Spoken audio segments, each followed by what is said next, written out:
Eons ago, during the age of the Magi, the world was something other. Magic is all that there was and all that was needed. Legend states that a cataclysmic event brought a great frozen age to the world of Lacrin, and soon after, a new era dawned. Though they say the ancient magics of the Magi still lie buried and lost, scattered around the world, lying in wait for those with the courage to wield it to discover. Welcome to the world of Lacrin and the continent of Thelmecia. Noble knights, roaming orcs, mischievous goblins, and idyllic wondrous lands, just waiting to be explored. Now, a new peril aspires to plunge Thelmecia into despair once more, but not before a few unheard-of heroes take their chance at triumph. Welcome to Tablestory, Darkfire.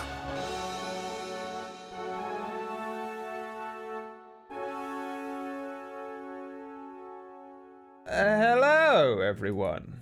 What's up? Hello. Hello, Yo. everyone. Hello, everyone. Welcome to... I'm doing that for the MP3. Emma keeps telling me off that I speak over the music and she can't cut it to sound nice. So that was the beginning. You can get an MP3 of this by signing up to Patreon. All right in the beginning? Come on. Shut up. You Tell know, them about our you know how it sponsors. is, YouTuber. You know how it is. It's how it's got Thank to you be for done. Bounty Paper Towels for the sponsorship. Today's You know video. how it is out here. Out here. When in you the- want a clean counter and your shirt's not doing the job, we got Bounty for Bounty you. Towels. Triple production, triple forget. reduction. Your Bounty Towels today. Use code Sandman at the checkout. Dude, that'd be so funny. Like in the episode today, I find like a big old bounty Oh, of what paper is this? Magical What is towels, John. I mean, Drift. Use code Drift at the checkout. Use code Drift. Oh, that'd be amazing. 19. Magical hashtag Bounty Towels. If you use 19, you get 19% off. Amazing. Oh God! Hello everyone, and welcome to the stream. It's Tablestory's Darkfire coming at you live, unless you're watching us in the future when it's a VOD and it's not live. But it's live right now, and we live for the present, motherfucker. That's what's up. Yes, big dick energy today. Hey, Brad.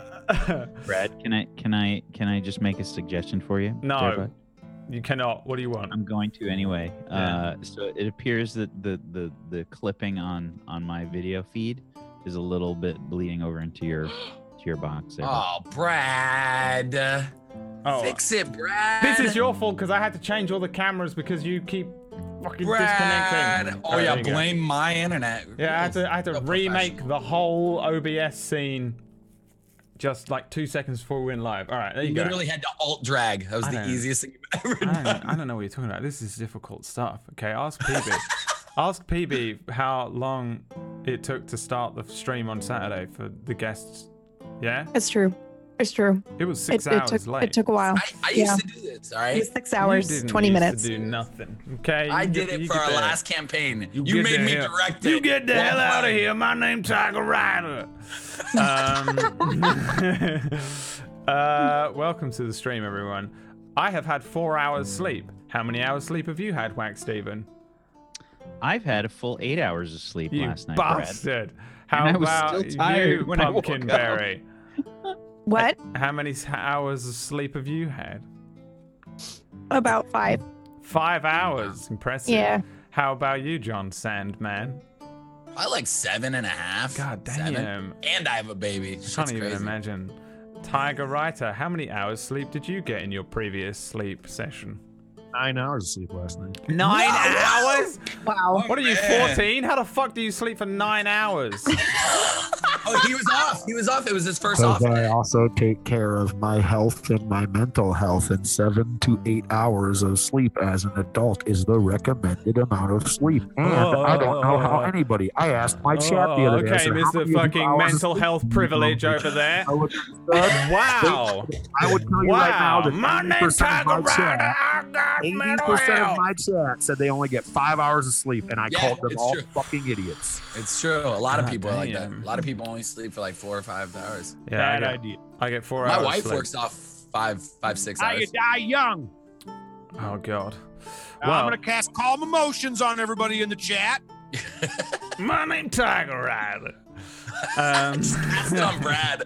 I don't know why I sound like that. Can we cast sleep on Brad? Let's get real nerdy. Oh god, that would be the best. I would love that. Well, hello everyone in the chat. Welcome to the stream. I hope you all had a nice night of sleep, like Tiger Writer, our resident teenager,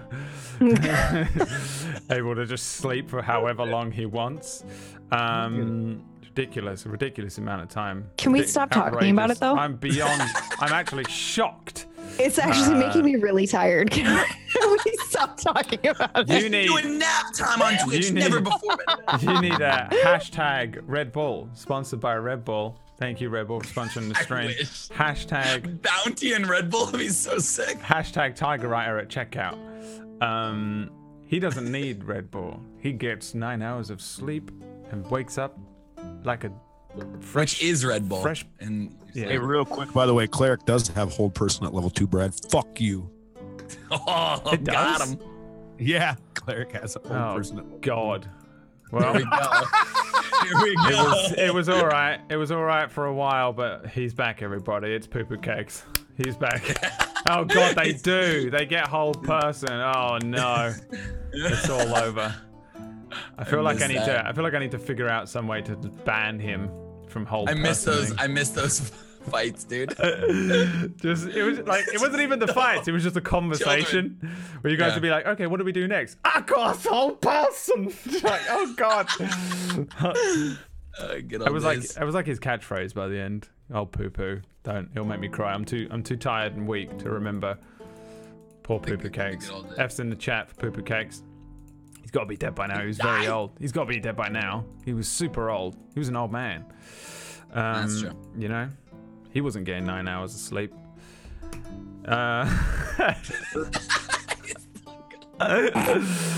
Welcome to the stream, everyone. Are you ready to play? I'm so ready to play. Yes. Just so the stream knows, my internet has been cutting out every like 10 minutes. So if it does happen, I'm very sorry, but you know what? It's not gonna happen. So It's not. It's not going to happen. I gotta do something real quick. I'm gonna do something. Just do to, it. You're gonna Gonna cast. cast no, whole no, no, no, no, no, person. no, no. I'm not gonna talk about it now. I'm gonna wait. I'm gonna do it. You had to make an announcement of the. That you were going to do it. Because everybody will remember this moment when it happens later. They'll be like, "Oh, Ooh, this is exciting. You're letting them marinate. Yeah. gotta let them marinate." I could marinate and sleep. That feel sounds like good. I mean, I marinate in my sweat when I sleep. I feel like I'm we pretty can. sure. We Oh should. my God. Everyone plays a bet. What do you think Tiger Eye is going to do later on? Hold a person? If you get it right, you get 19% off your next bounty purchase. That's a lie. What do I think he's gonna do? I think he's. I have no idea. He definitely picked up a new spell that he's Yeah. excited to use. I wonder what it was. I'm looking at my spell sheet already. I'm not. I promise I'm not. But I'm going to now. And I'm going to not react.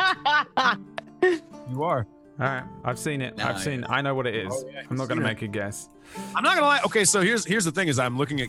I have one more level 2 spell to pick, and like, there's a lot of like dope spells at level 2 for a cleric, and I just don't know. Well, Let chat decide for you. remember that technically you have them all, and you can just, whenever you take a long rest, you can just swap out the one that you aren't using for the one that you're eyeing up. You can do it. That's really cool. I didn't know Those are almost words. I remember Yeah, that. It was a good attempt. I think we understood. I get to the end today, guys. This is going to be the best. Well, that's an easy that. choice. Dude, you look like a cool director named Shaggy. Yeah, I know. Ow. I am a director technically, right? Today, that's what I'm doing. Yeah. Sort of you make director, sort of like first writing staff. You know, you guys are writers too, kind of. Why don't we start with the intros, Brad? No, Yeah. I don't do intros. Everyone knows who you are. To maybe help you in this situation. I don't know why you think I'm flailing and this isn't just my personality. Like, by this time, like, how do you not know? I feel like a little This bit is from how I column A, speak. a little bit from column How B. do you not know that this is just how I intro stuff Brad's by the now? Kanye of Twitch. This is just how I do shit. This is just how I go. I don't. If you're expecting any level of professionalism, you can see the goddamn door. I'm gonna start the actual game though, if that's okay with you. That sounds great. Yeah, that sounds great. I'm ready. That's one real quick question. Oh, God. Yeah. What the fuck does resistance to damage mean in D&D? Half damage. Half? Okay. Yeah. You have. Oh no, you don't have resistance to something. You have vulnerability to fire, which is double. Same thing, kind of. Anyway, last time on Tablestory's Darkfire. Oh, I'm actually excited for this.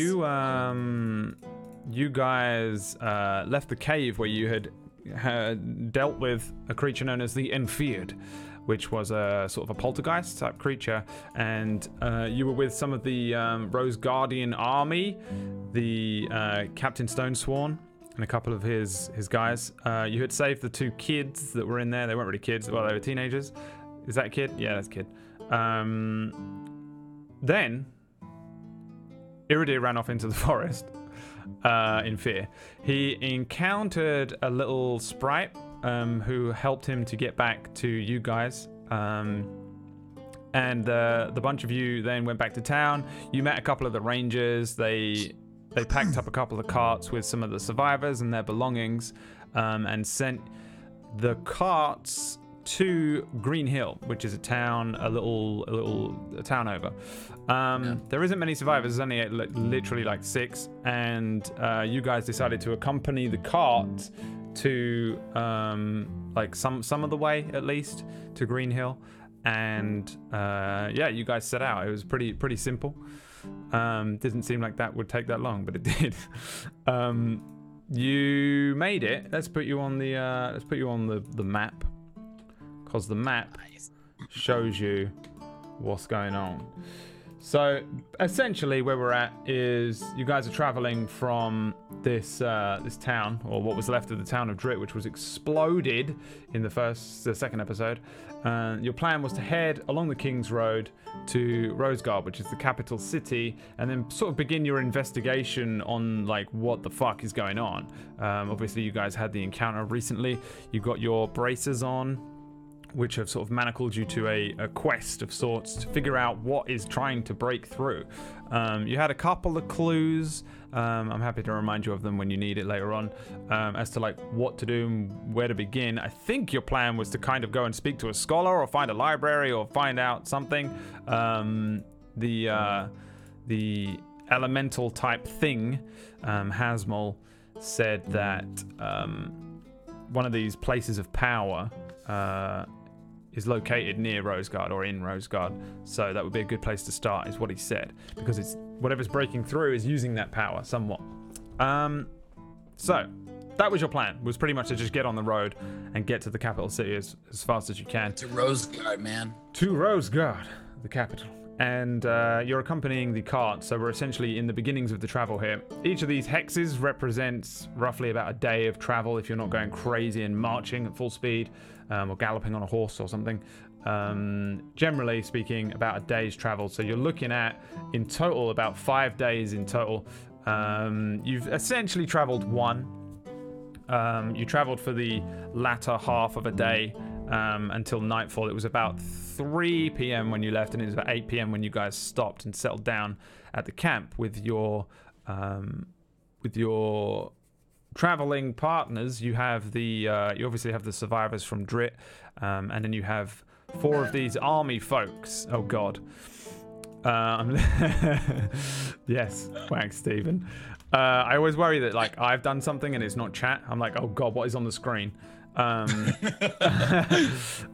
traveling with McKinnon, the sort of ranger scout young lady, Faber, Wilkes, and Gromnar, who were fighters in the army, and they were tasked to send this cart over and look after the cart and stuff. You guys settled down for the evening. We're at the beginning of a long rest, essentially. And Iridir wanted to spend the night on watch with McKinnon, who is on watch. He offered to take Wilk's watch. Not really sure why, honestly, because you don't need to do it. You can just stay up. But you don't need to take his watch. But he offered you his sleeping bag because you didn't have one. And you said, hey, how about you take your sleeping bag and I'll hang out with McKinnon and we'll take watch. He said, okay, but you need to wake up Gromnar first because he can't actually not take a rest. You wanted a sleeping bag? I'm not really sure what was going on here. You wanted a sleeping bag. He said you have to wake up Gromnar so that he can sleep now, and then when you take your sleep, you can use his sleeping bag. I think that was the plan. And you wanted to hang out with McKinnon. You tried to wake up Gromnar with something. What did you do? You shouted at him? Sang? Something? I can't remember. I used a minor illusion spell. Yeah, you did a minor illusion spell of a cat. Mimic the Frady cat. Yeah, and it didn't wake him up. He was in like a deep sleep. You sort of had a conversation then with 19. 19 was interested in the elf that you met back at Drit and was kind of asking like, what do you do if you kind of got the hots for a lady? And that was when you sort of mentioned, or somebody mentioned, that you needed to wake up Gromnar. 19 stood up, walked over to the dwarf and just shook him. And that was where we ended the session. It was the best ending ever. Then he's like being such a bro. He's like, you need help? I got you, dude. Like, no problem. Yeah. So waking up a fucking dwarf is crazy. That's where we begin today's session. Of course, you find yourselves on the King's Road to one side. You found like a little overpass, kind of almost like a little hill area that was relatively flat with some rocks in the center and bushes that you could hide some of the campfire behind and get a good, decent watch around you so that you're not just going to be like sprung on by anything. And then 19. Oh, that's battle music. Holy fuck. Yeah, I can't hear music. You shake Gromnar, the dwarf. You do it roughly, I assume. How roughly are we talking? I wasn't really gonna do it roughly right off the bat. I was gonna be like just shaking him like a normal person. Yeah, give me a strength check. As I recall, you don't know your own strength yet. Oh my god, please just roll. 10? That's strength save. That's fine. Not right. That's fine. Oh, that's strength. Okay, I don't think it changes for a cleric.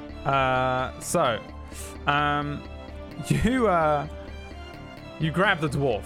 He's got like a rotund belly that sticks up, and I would imagine that you jiggle that. It's not too harsh. You like wobble him away, but his eyes snap open. In that moment, you just see him just... He reaches over and grabs his warhammer and brings it towards your face. You can give me a dex save if you want to avoid it. I would like to avoid it, and if I avoid it in the way I'd like to, I would like to grab it as he tries to hit me with it. Okay, give me a dexterity saving throw. Still. Okay. We'll see how well you do. You avoid it, yeah. I think another dex check. Give me a sleight of hand to see if you can grab this thing. 12. You see, like the dwarf open his eyes wide. He grabs instinctively his warhammer and brings it across. You jump back out of the way, and then one of your enormous hands just grabs this thing in midair. The dwarf kind of takes a moment, looks left and right, and then looks up at you and wait. What are you doing, mate? You're scared the shit out of me. You're fine. They were trying to wake you, and they could not wake you. So that's what I was doing. Oh, you don't need to shake a man awake like that. Why did you not just speak to me, mate? You could just whisper in my ear. I'll wake up. All right, well, you go back to sleep, and I will whisper in your ear, and I guarantee you will not wake up, because from what I've gathered from my companions here, they were having a hard time waking you up. He says, You know, in that there firelight with your eyes, you're making a menacing figure for someone waking up. You know, that's a little scary. You do have a good point. I apologize. I just you have to Maybe I can understand. Yeah, make it up to you. I was in a war for a long time.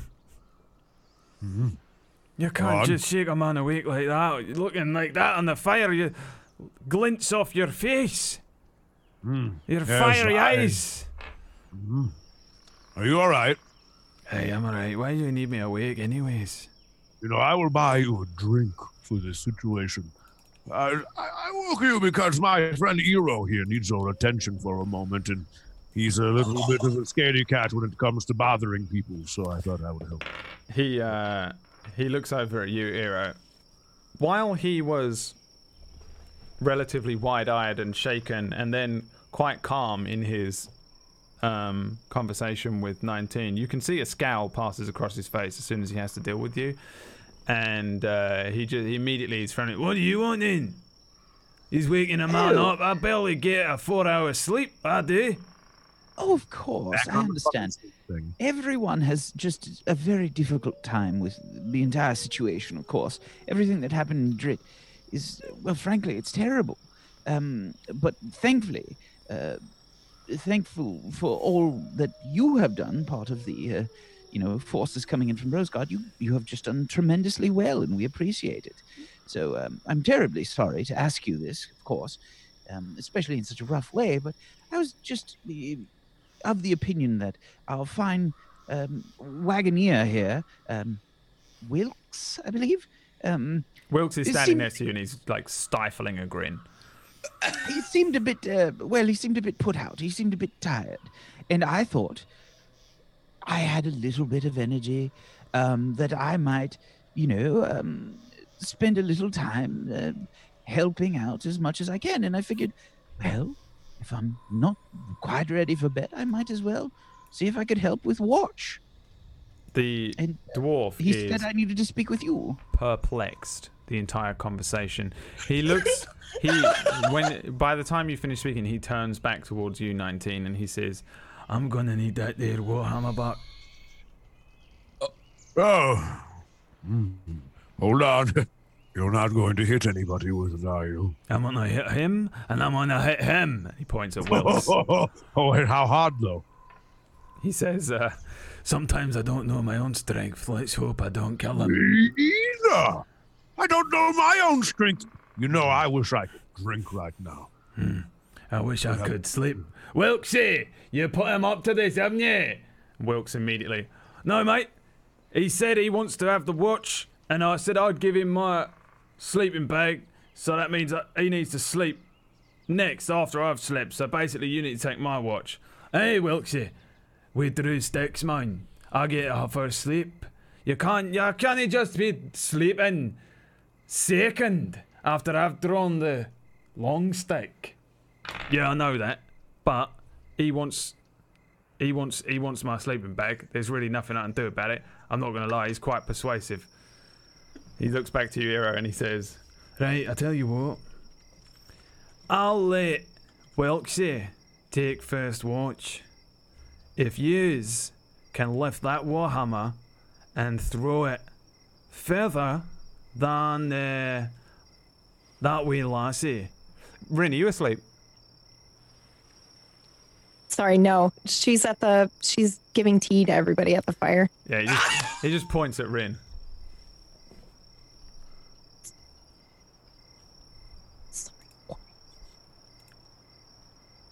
Sorry, I'm trying to wait for the fucking landscapers that are apparently hooking the leaf blower up to my window. I can't hear it, if that helps. You can't hear it all. So fucking loud. We Like hear it. it's like I'm not even wearing headphones. Well, those are open back, aren't they? What? Wow. No. Sorry. No. Over the ear, thank you. They're open back. Listen. I can have the same headphones. Okay, I love you. I'm sorry, go. So, I can't think with all the fucking leaf blowers. So, I think I just say, all right, that's a deal. He looks to you, 19. Right, give him that warhammer. Let's see how far he can throw it. I like this idea, and I let go of it. But I let go of it straight down, so it just falls. If he's not holding on to it. No, he's just stood back. He's stood up and he's crossed his arms, and he's just looking at Hero now. So I say, there was one thing that was a little troubling earlier. While you were sleeping, I did manage to hear some sort of cat or something. I positioned myself over by the hammer, and I say, it sounded like it was coming from somewhere over there, and I point over his shoulder, like towards the where I kind of made the cat sort of go off.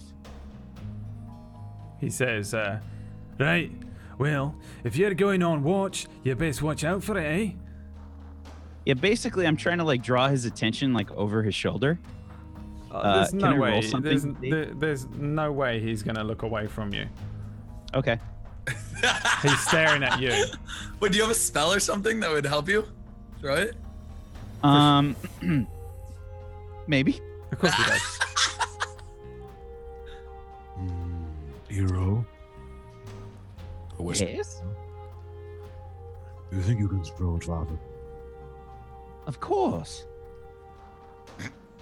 19, with a very, very, very, very unsure look on his face, looks over at Hero and just kind of like sits there, stares at him for a minute, blinks a couple times per se blinking, and then let me see here real quick.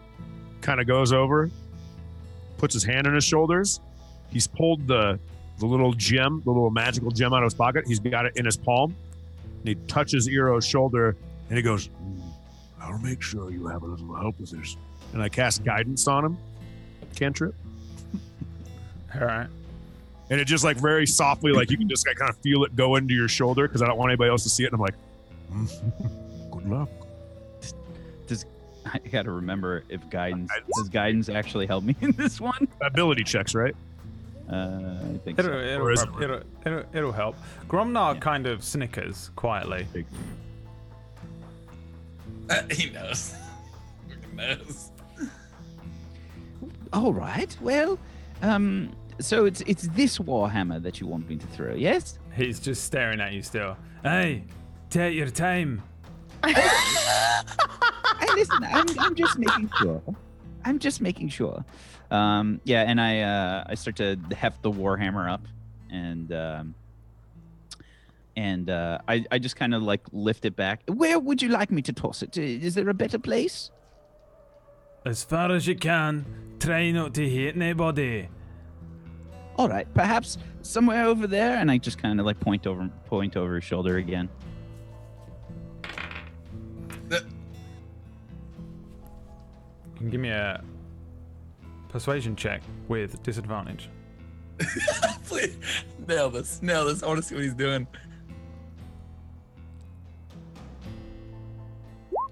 Oh! 11. He like instinctively does that thing, you know, when someone points and you kind of can't help yourself. You like, and he looks back and says, "Hey, over there." Okay. He keeps staring at you. Okay. All right. So I lift the hammer up and I said, "I'm allowed to use both hands, yes?" Hey. Okay. So I hold the hammer back like as far as I can, and I'm simultaneously going to try and release it behind me and use minor illusion to recreate the hammer. All right. I'm going to use minor illusion to recreate the hammer and just and try and throw it and make it land 30 feet away from me. I feel like, give me a sleight of hand check for the drop, and then you can cast the spell. Oh, fuck me. What are the components for that? The minor illusion is a bit of fleece. No, just that's it, M? Yeah. Yeah, it's a somatic and a bit of fleece. All right. So, I make like a little hand gesture and then you guidance! I forgot guidance! Yeah, you can roll a d4 for guidance. Yes! It's a 4. 12 in total.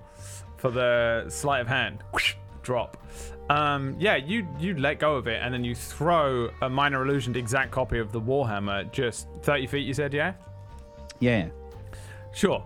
But there And is I'm trying to like cover the I dropped the Warhammer like behind me. I'm trying to stand in front of it. You know? Yeah. I think there's probably a low thud.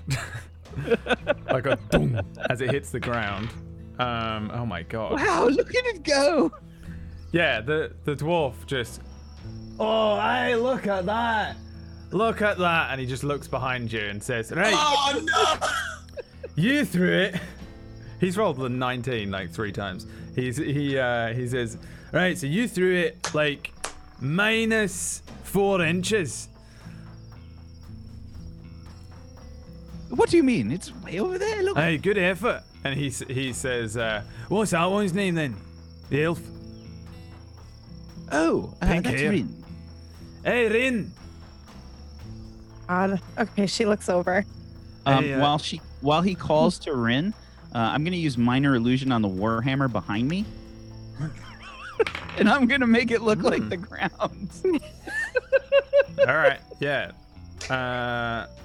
You do the minor illusion of the Warhammer to make it look like the ground, and he says, "Hey, Rin, you do us a wee favor. Come over here, man. Please, come on." All right, she'll walk over. He says, "Pick up that. Hey, where'd you hide it?" Hide what? I told you, I threw it. He like walks behind you and like goes to mark the ground, but just kicks it because it's inside of an illusionary mud thing. So you just see him go, "Dung! Ah!" Hey, I thought so. I I'm thought sorry, so. I had to play a little bit of a joke on you. Yes, very sorry, good. friend. Very good. Very good. And he kicks around in the minor illusion and kicks the Warhammer out, and says, "You think you can throw that more than 1 inch away from your body? What? Of course I can. Why? Would you mind showing me if you'd be so kind?" Again, why? Oh, it's just a little wager we going on. Who's we? And what's the wager? Last one, he just points at you. I don't think he knows your name. He says, "This one's reckons he can throw it further than you." I say, can he? Because he couldn't throw it even further than his wee little noodly arms. Oh, does he? Hey, And how far did he throw it? there. He points it on the ground behind Hero, like, it's just there. He says, "That's how far he managed to throw it." She looks at Eero. Really? I shrug my shoulders. Okay. Yeah, she will pick it up and I guess try to throw it. You want to throw it really far, or are you just going to throw it like a little bit? No, she's gonna throw it really far. All right, give me an athletics check. All right. Of course. Okay, so while she's casting that, I'm going to cast hideous laughter on her. Jesus!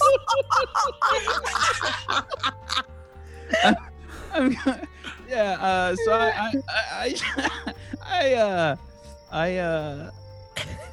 I look at her and I say, you know, Rin, when 19 heard that I was just trying to help out this lovely wagoneer here, he decided it would be a good idea to wake this fellow up by shaking his belly. And I'm going to sort of use that as the method to cast hideous laughter. All right, so you're casting hideous laughter, which Oh, no. Yeah. a creature of your choice you can see within range You have to perceives everything save is on a wisdom hilariously saving funny. throw. So if you can make me a whiz save, It please. hasn't even hit her yet, and she's gone. Okay, that's amazing. Okay, Oh my! A 20. A 20 passes it. So he like very obviously casts some sort of horrendous spell on you to fuck your throw up. But you boom, you just launch this thing. You rolled a 12 on the athletics, so it goes pretty far. Like it's not like an amazing launch or anything. But it's pretty good. Like you launch out of the camp, you hear it thud. a little ways out of the camp in the darkness, and the dwarf just starts clapping. Hey, very good. He says, he looks at you and says, hey, you're a dirty fighter, eh? It's the only way I know how to fight. Hey, okay, well, I guess I'll have to watch my back when it's my turn to watch, which is not now. I'm gonna go back to sleep. He says, oh, do us a favor and fetch that warhammer, would you? You did wake me up. He lays down on his sleeping Oh, bag. no problem. We'll take care of it.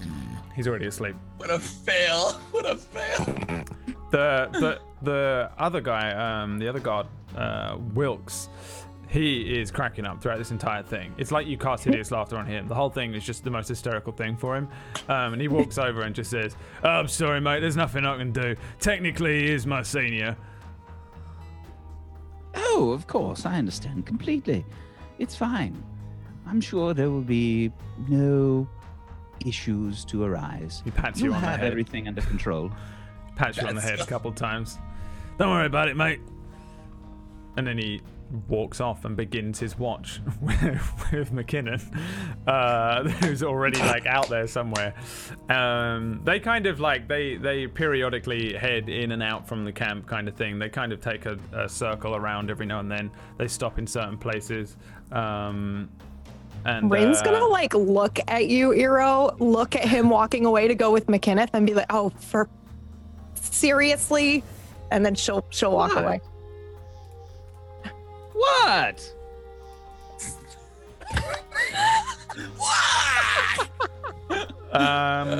So, who wants to go to sleep? Anyone going to getting- sleep. Anyone getting some sleep? Yeah, I'm gonna go to sleep. I'm just over at the campfire, just like, and there was this like crazy witch, and she came down, and she was going rah rah and yelling, and I just kept casting, and that is why I am Drift, the curse breaker. There's like no one really around. Like, I know. I'm just drinking. Practice. There's one There's, person, or I'm practicing. Yeah, either one. there's a few survivors that I think Rin was giving the tea to, right? Yeah. Roll me a d6, Rin. Sure. And Drift, roll me a performance check. Oh, I'm gonna crush. So, actually, six. five of the survivors are kind of like sitting at the edges of their tents. They wanted to go to sleep, but then tea was offered and they accepted. You made tea for 5 of these people. One of them is a relatively old-looking woman, and she seems to have already gone to sleep in her tent. Whereas the others, who are a little younger, a couple of them middle-aged, a couple of them look a little younger than that. They're welcoming of you as soon as you offer them a tea. They drink it. They're obsessed with it immediately. They think it's the greatest tea they've ever had. You are telling this story, Drift, while she's serving tea to everyone, and while the story is true, your delivery of it is so poor and annoying that at this point they're just like these people are like trying to just like drink their tea in peace. They've been through this whole like ordeal. I just keep like Most of their see, family like, and putting it, friends like, have been killed, and you're just telling this ghost story. Their mouth, and I keep staring them as they're like drinking it. I'm like, and then, like that annoying little kid, and then, all of a sudden, wait, don't drink it. Now you can drink. They were coming at us like through the corridors, and just the worst. Yeah, and it's like for some reason it's kind of just like you can tell it's grinding on them. Rin, it's winding them up. He finishes his story eventually, but they just continue to thank you for the drink. They seem like a general array of sort of average peasants, farmers, merchants. They just seem pretty run-of-the-mill, and they're thanking you relatively cordially. And I would say probably one of them. There's like a 30-year-old looking guy, kind of dirty looking. Like he isn't wearing like farmer's overalls, but he's very interested in like the tea. You know, he's probably drinking it. Like, oh, I'd very much like to know where you got this from. I wonder. Yes, it's very nice. I'd like to get some for myself. Yeah, it's Darun's tea. You can find it pretty much at any of the Darun monk establishments in any major city. Yeah, we're heading to a major city now, so you should be able to find some there. Darum. I'll try and remember it. Yeah. I mean, well, I am traveling with you the whole way, so I can direct you once we get to the city, to the temple, if you'd like. Okay, yeah. They sell it in Green Hill? Yes. Oh, well, I don't know about Green Hill, actually. I don't know about Green Hill. They for sure don't. There's not a Darun temple or anything in Green Hill. So then, no, they don't. No, they don't sell it in Green Hill. He says, wait a minute. Oh, well, I'll remember it. It's very, very nice, yes. I wonder, perhaps I could offer you something in trade for some of yours. He starts to look over towards the car with all their belongings on. How much would you say for, some of this tea for myself to take? Oh, we're actually not allowed to sell it individually. Unfortunately, you would have to get some from the temple because everything goes to support the temple. I still have some gold on me. I could give you some gold for it. Again, I'm not allowed to take that. But you're welcome to have tea as long as I am here with you and I can make some. He says, yes, it would be very, very nice, yeah. Perhaps before we set off, we'll have some more. Absolutely.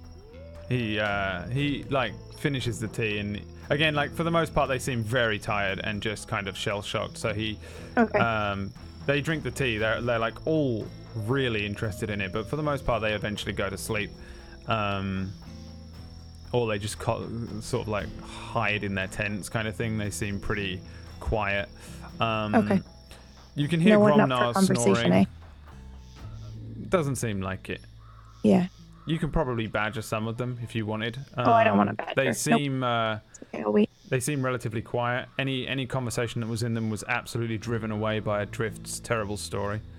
Okay. At first they were a little more bright-eyed, and then Drift, and they were just like, oh, do you know what, I'm tired, and they just went to sleep.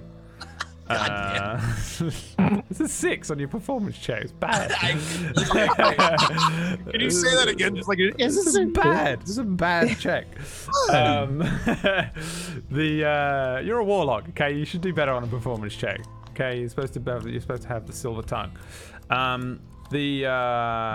So the survivors just sort of keep to themselves. They seem a little wary of you guys, a little more wary of the guards as well. Like they're kind of scared. It's dark out. You have a low fire going in the in between the tents, but you're out in the pitch blackness. You're surrounded by these open fields, and it's kind of scary for these random people that probably never left their houses. They don't go wandering off down the King's Road after their entire town has been blown up. So they're all very interested in your tea. I will put a mark next to the ones who want more tea from you so that I remember one day. What am I looking at? Okay. The rest of you, do you want to sleep or chill or whatever? So you guys hit level 3. All of you managed to hit level 3 last week. So everyone is level 3. You sort of need to do the long rest to get all the benefits of the level 3. You did your HPs and everything. But you will need to sort of genuinely take the actual long rest before you get all of your extra spells or whatever else stuff you get. I took a long rest in the cart. Does that count? Yeah, you've already done it. Okay. Yeah. You're an official level 3, and so is Drift. So assuming I don't know if you assuming Ren and Drift had gone to tell stories, I totally would have taken her spot in the cart to sleep.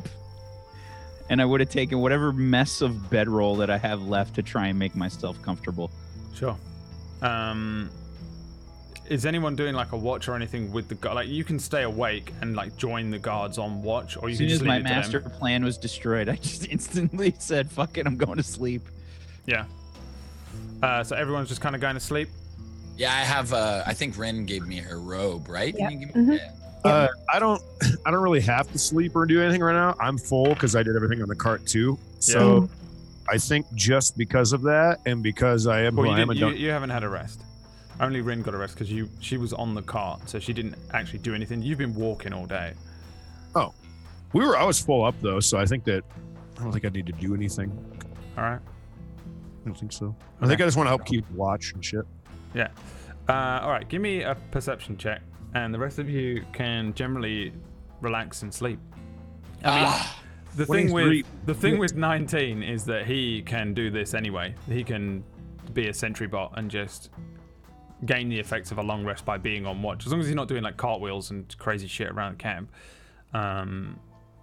you just sort of get this benefit, 19, because you're Warforged. That is a critical roll on the 23 on the perception.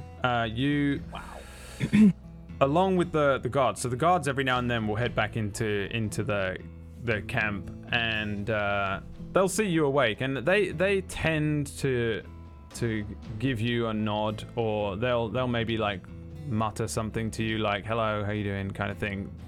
They seem a little more friendly to you, like you're practically like one of them, and they seem more comfortable around you, weirdly enough, than most of the civilians, kind of thing. They report that there's nothing, like it's freakishly quiet out, but that's a good thing. You would have to argue the same thing. There is nothing going on out there. There's nothing out there on these plains. There's no band of orcs coming to get you. There's no fucking vampire stalking you in the night. You are waggling a finger. Oh, I'm just waiting for you to be done. I'm letting you finish your sentence. Yeah, just kind of like me letting you know I'm going to say something, that's all. Yeah, generally throughout the night,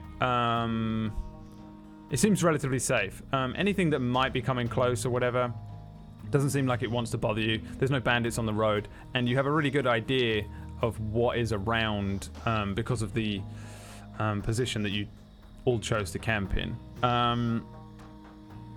Roll it into a story, because I'm going to take my rolling a 20 for perception to put 2 more points into it. You want to take the perception? Yeah, for perception, correct. Ooh, the benefit. Absolutely, good call. Perception. Yeah. That's a good call. I still got 2 more after that, so Yeah. perception I think is a really good one to have. Here's what I'll say then. Oh, Roll me a D2. I'll roll you a D2. Yeah, please. He either gets a story or he doesn't get a story. No. I almost forgot. Get a 2. Get a 2. Yeah, my 2. man. So the first of all, the thing that he's doing here, he has a sort of amnesiac kind of background. He's a Warforged, and they are, for the most part, they're just kind of bots. They're not sentient, but some of them have become sentient. 19 is one of those. However, the memories that 19 has before, I think a month ago, don't exist. Every now and then, because of your background, you don't know your proficiencies in languages and stuff like that. So whenever he rolls a crit, he can choose to claim whatever that thing that he's rolled the crit on, perception checks, some sort of language check. 20, don't I? Yeah, as long as it's a 20. Yeah, it was a natural 20, so you the +3 is irrelevant here. You can choose to have 5 proficiencies or languages or skills to be proficient in if you roll the check for it. So that's what happens here. While you're on watch, you recall a time many moons ago. Probably because you are sitting in a campsite in the dark, surrounded by some of these soldiers in like, you even recognize how they look. Like, they're wearing this red cape, this chainmail, that you know very well, even with your sort of month of being sentient and kindled, because the first people that you saw were just soldiers that were dressed exactly like this. For the most part, they treated you well. They immediately spoke to you and was like, "Oh my god, he's awake," you know, like your eyes glowed, and they generally were like, "Oh, it's awesome." It's treated like a kind of birthday almost. And generally speaking, you guys, as soon as you are kindled, you don't You don't get treated badly or anything like that. They offered you a bunch of things. They tell you what's going on. It was probably a very strange experience for you. So, sitting there, surrounded by these people that you kind of recognize on this watch, every now and then they come back and they regard you with something, some sort of random tale, or they let you know that everything's cool on the open plains. You're reminded of a time, or you think of a time, or you have this kind of rush of a memory that comes back to you that is probably very strange. There's probably a strange sort of dissonance to these strange memories that you get. You, for a moment, are sat here in Drit, or on the outskirts of Drit. And then your brain, your mind is taken all the way back over here to a place known as Gill Harbor. You recall... We were there before, weren't we? You were near here, yeah. A lot of your memories are from this area, for sure. I think you're probably going to be aware of that as well now, because you've had a couple of these memories where you recall this location, this area. You remember Gill Harbor, you remember the Hollow Cliffs, you remember the town of Bray, and you remember being underwater.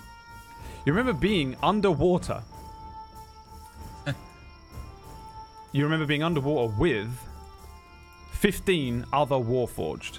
16 of you in total are under the harbor itself. You don't require air, so you can stay underwater for a long time. You and 16 Warforged are underneath this harbor, and you waited there all night. Your fellow Warforged and you were stood underwater with your hands gripped on the underside of the various wooden planks of this harbor, and you stayed there completely still. Now you would probably have the inkling to fidget and move around and do something else, or think you'd be interested in doing things, but this memory comes back to you and it is just of you stood like a doll, completely still. Looking down either side of you, you see a bunch of other Warforged. Give me a perception check within your perception check. Crit memory. Perception. Perception. Oh my god! That is epic fails. You do not see the thing you might have seen. Oh no! You recall being part of a unit that was part of a stealth infiltration that won a very famous victory at Gill Harbor.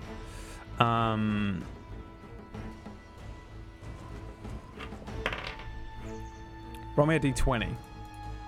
You a d20? Yeah. You want a d20? I'll give you a fucking d20. Roll one d20. 8. You remember Gill Harbor. You remember being part of a victory at Gill Harbor. You remember people regaling your name. You remember returning to an encampment outside of the city limits. You remember being busted up. You were busted up bad. Parts of you were like hanging off. There was no other Warforged with you.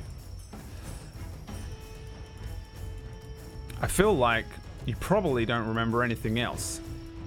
On your fail of a perception and your 8, those are the only things that you would remember. But it's a hell of a lot more than you remembered before. There was a key point to this victory that you were a part of, and it involved you seeing something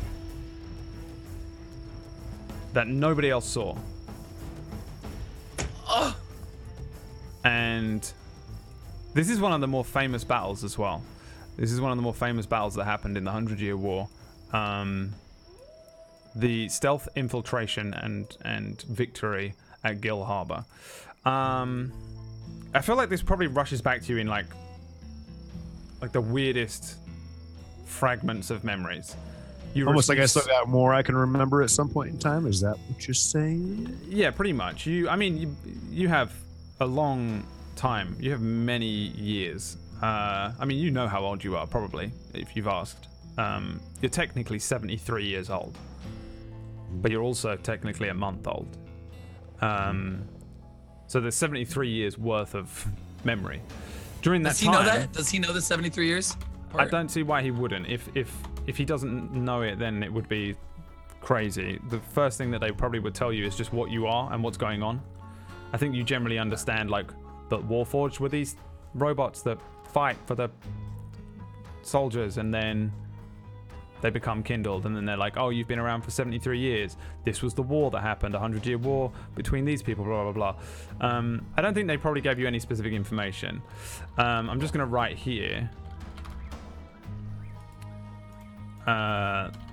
something that you can add to your character sheet. Want me to add my character sheet?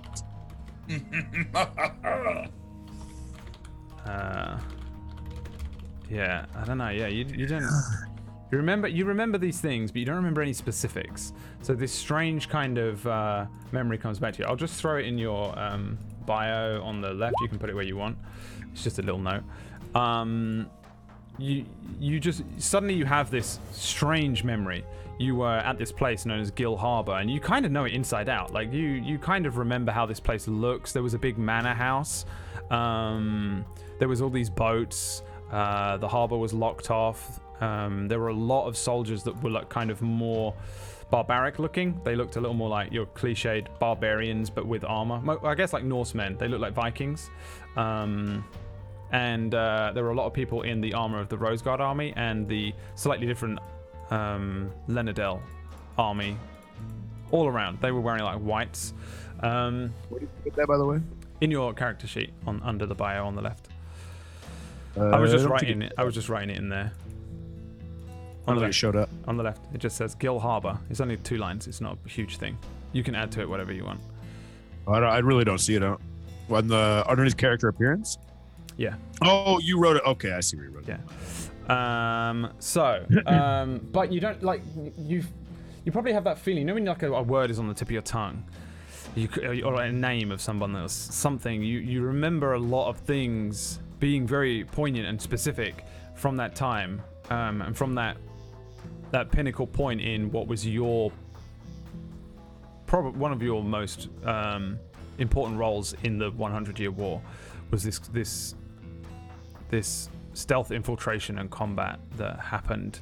But you just don't Looks remember. Like we're gonna have to go to Gill Harbor at some point in time so I can find out my fame. Don't remember all these things specifically.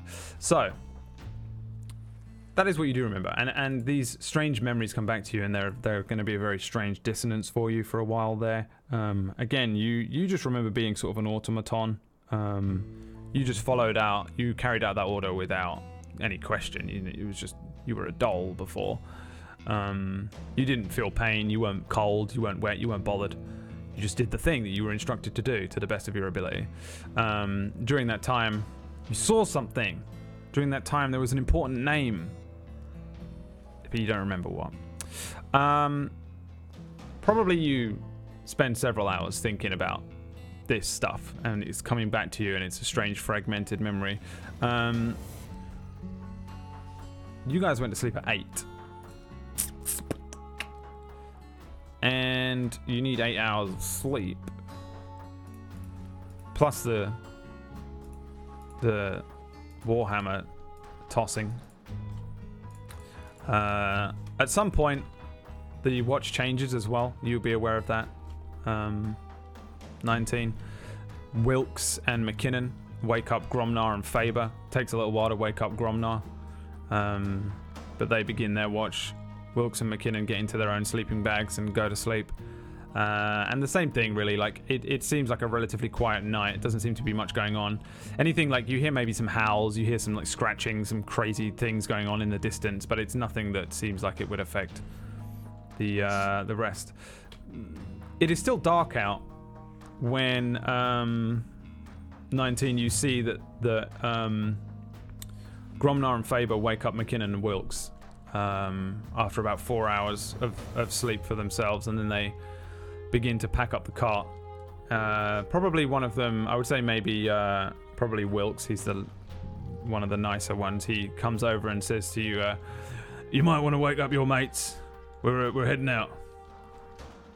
It's that time already, is it? Afraid so, yeah. Want to keep moving. Give me just a few minutes to wake them up, would you? It'll be daylight in a couple hours anyway. All right, I'll wake them. Thank you. He heads into the tents and begins to wake up the civilians as well. First person I go over to is I go over to Drift, and I just Drift right over top. I'm like face to face with him. Drift.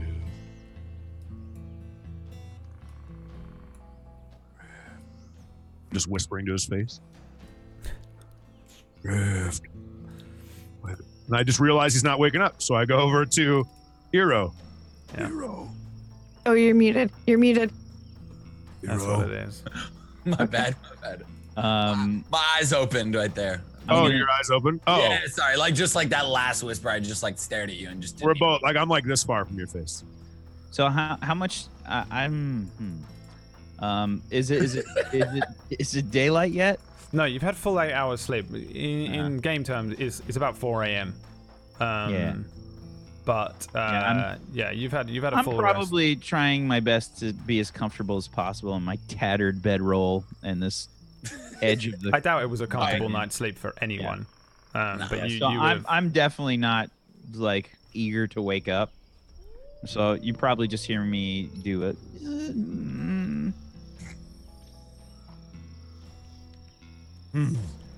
You're awake, right? I'd turn over.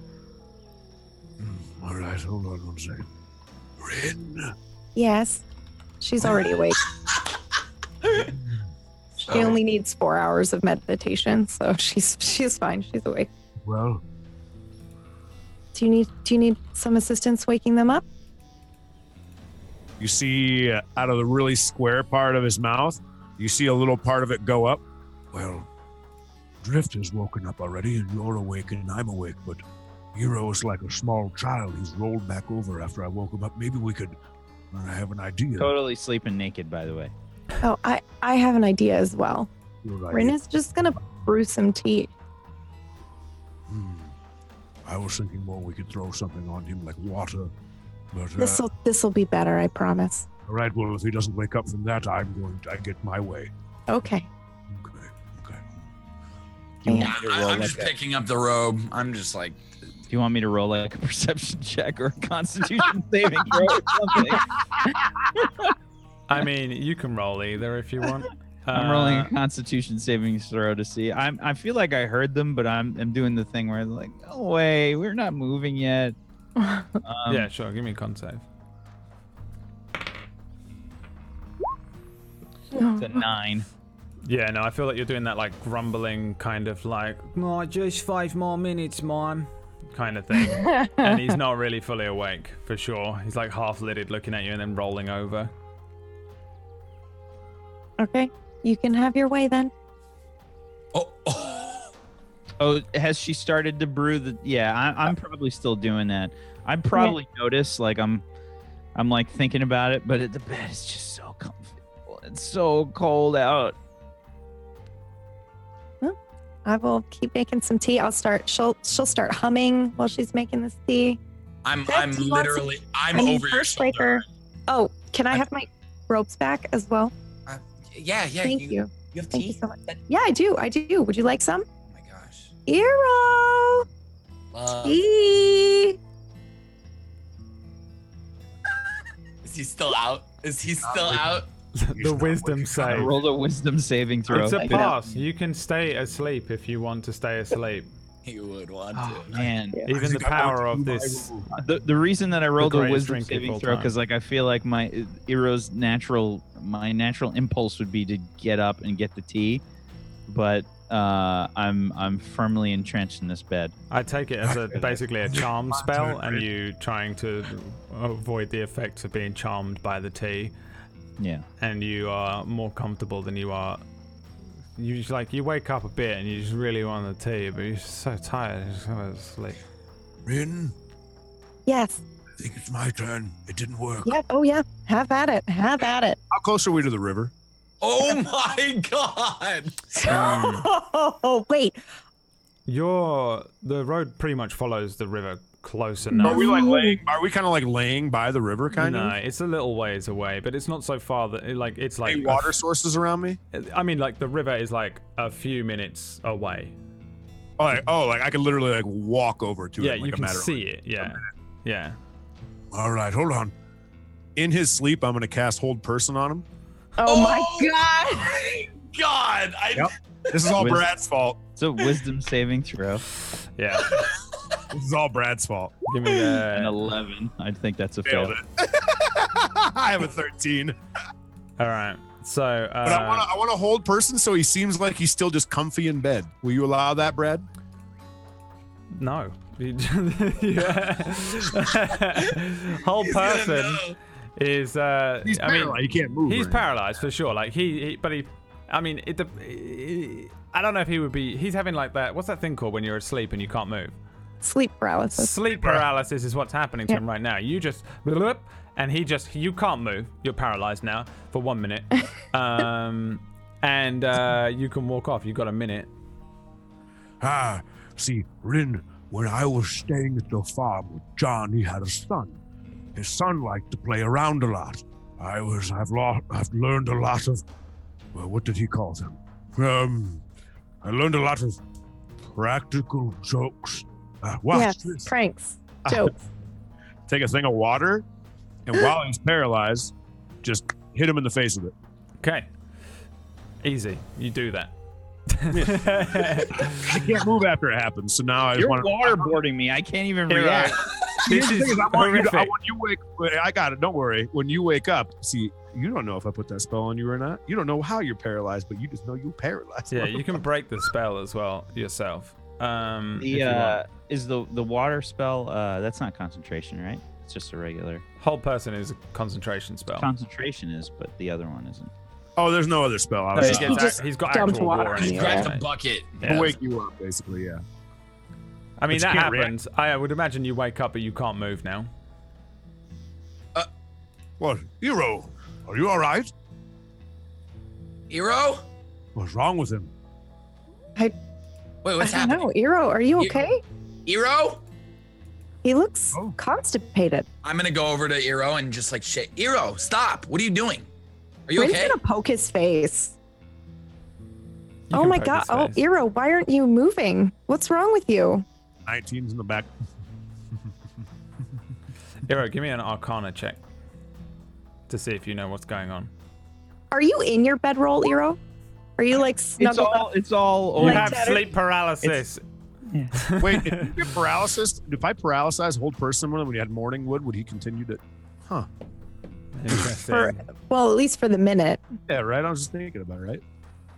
At least, yeah. One more. I mean, if this is a practical joke, can we just he's naked in there. Can we just take his bedroll and run? And his Wait, clothes? wait, are you doing this to him? No one's doing it to him. What's wrong with him? Are you okay? Blink twice if you're okay. Oh man, Rin's gonna take his fucking clothes. What? Goodbye. The 8-foot hulking me is sitting there just literally just like. As Rin starts to horrifically remove your clothes, you. No! No, the he's spell not is wearing up. them. He's not wearing them. Oh, you take it. He's sleeping She's naked. picking up. She's picking up your clothes. She's just and grabbing the pile of clothes and walking the away. spell She's is not even only a running. minute long. She's It's just been a walking away. minute. You wait. You're free of the sleep paralysis. I'm a mess. I just woke up and this is fucking me up. I've never seen this. So I know spells and stuff. I've never seen. I think he's dying. I'm like, what are you, Rin? Stop!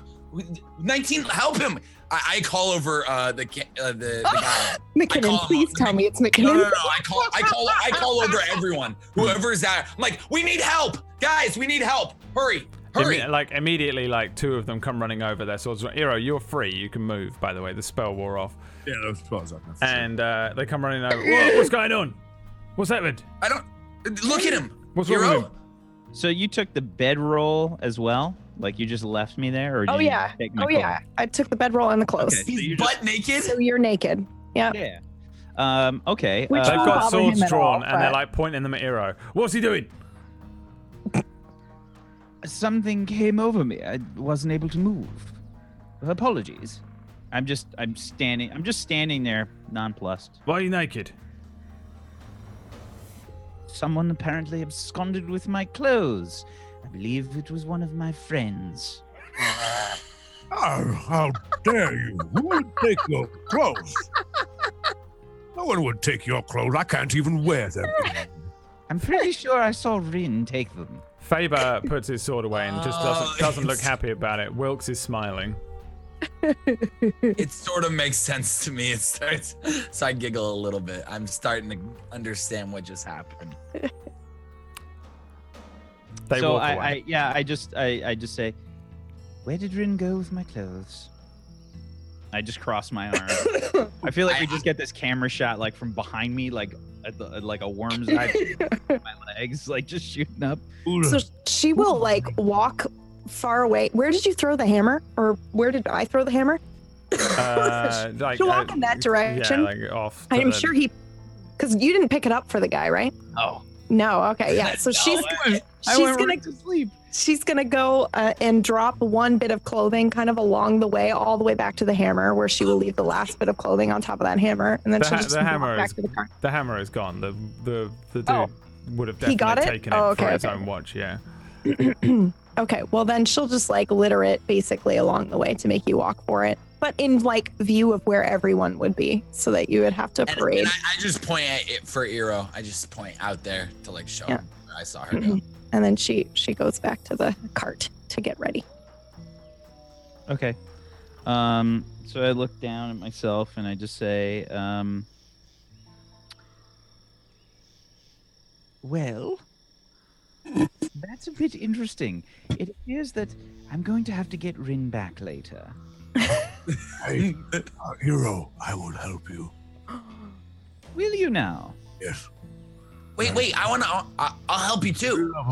So I pat 19 on the shoulder and just say, thank you for being such a good friend, 19. Well, I helped you last night with the dwarf as well. Yes, You're my friend. I can always count on you to be reliable and trustworthy. All right, an insight check. Yeah, sure. Uh-huh. Are you telling the truth? Rolling for sarcasm.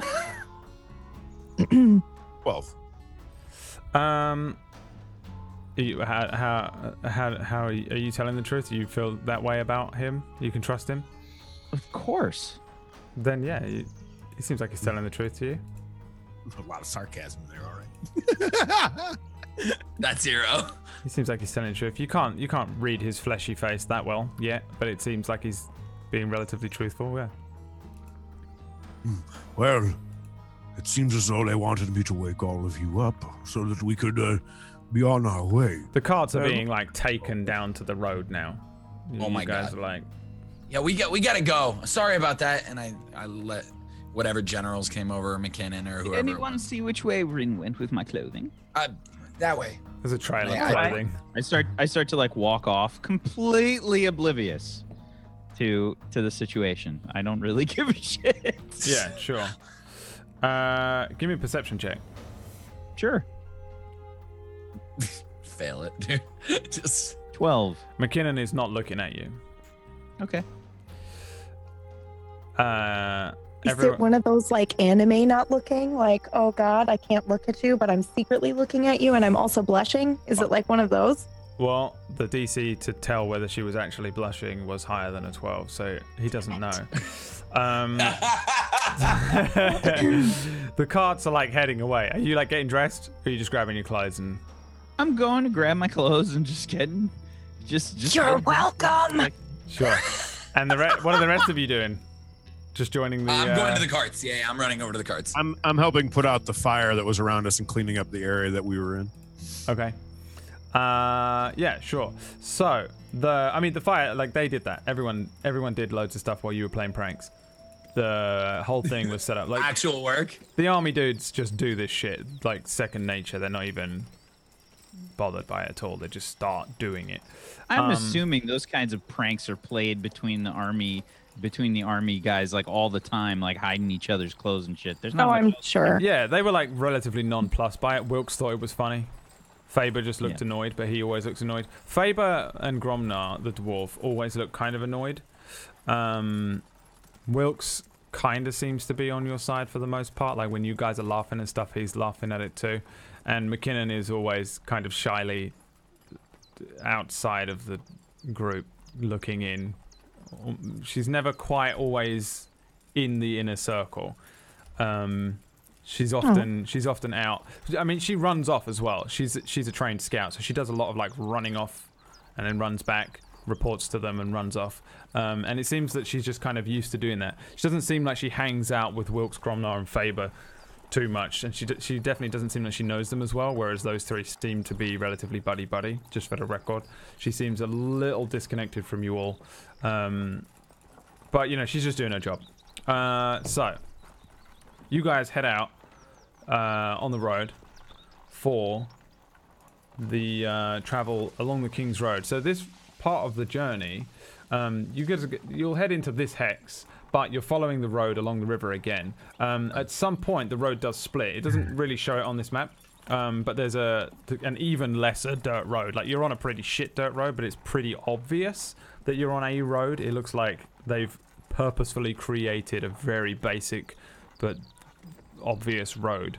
Then you come to a sign. Probably... let's see, you leave at about 4 a.m. So the sun probably rises in a couple of hours. And then maybe an hour after that, pretty early on, like maybe 7 a.m. kind of time. The sun's coming up, the grass is dewy around you. And it looks like it's going to be a relatively nice day. There's already a sort of warmth. It's autumn time, but it's still relatively kind of warm from the late summer. And you come to a sign that just states that Roseguard this way, Drit this way, and Green Hill this way. It's a split and a fork in the road, and the carts stop. They like woe the horses. They stop the carts and they decide to sit for a moment and take a short rest, and grab some rations. The travel itself has been pretty quiet. This whole thing has been surprisingly quiet. Nothing has hit you. Like, they were a little nervous when they were heading out on the road. Yeah, I was so they were nervous really on these concerned about bandits. They were concerned about like this orc problem that seems to be going on. You probably hear them mumbling about these orcs as well, since that was the mission that they were on before they headed out. You've probably heard them mumbling and grumbling about it and having to head back and find them, and somewhat kind of like, probably McKinnon is a little worried about the others, and that she's sort of eager to get back to the actual mission at hand.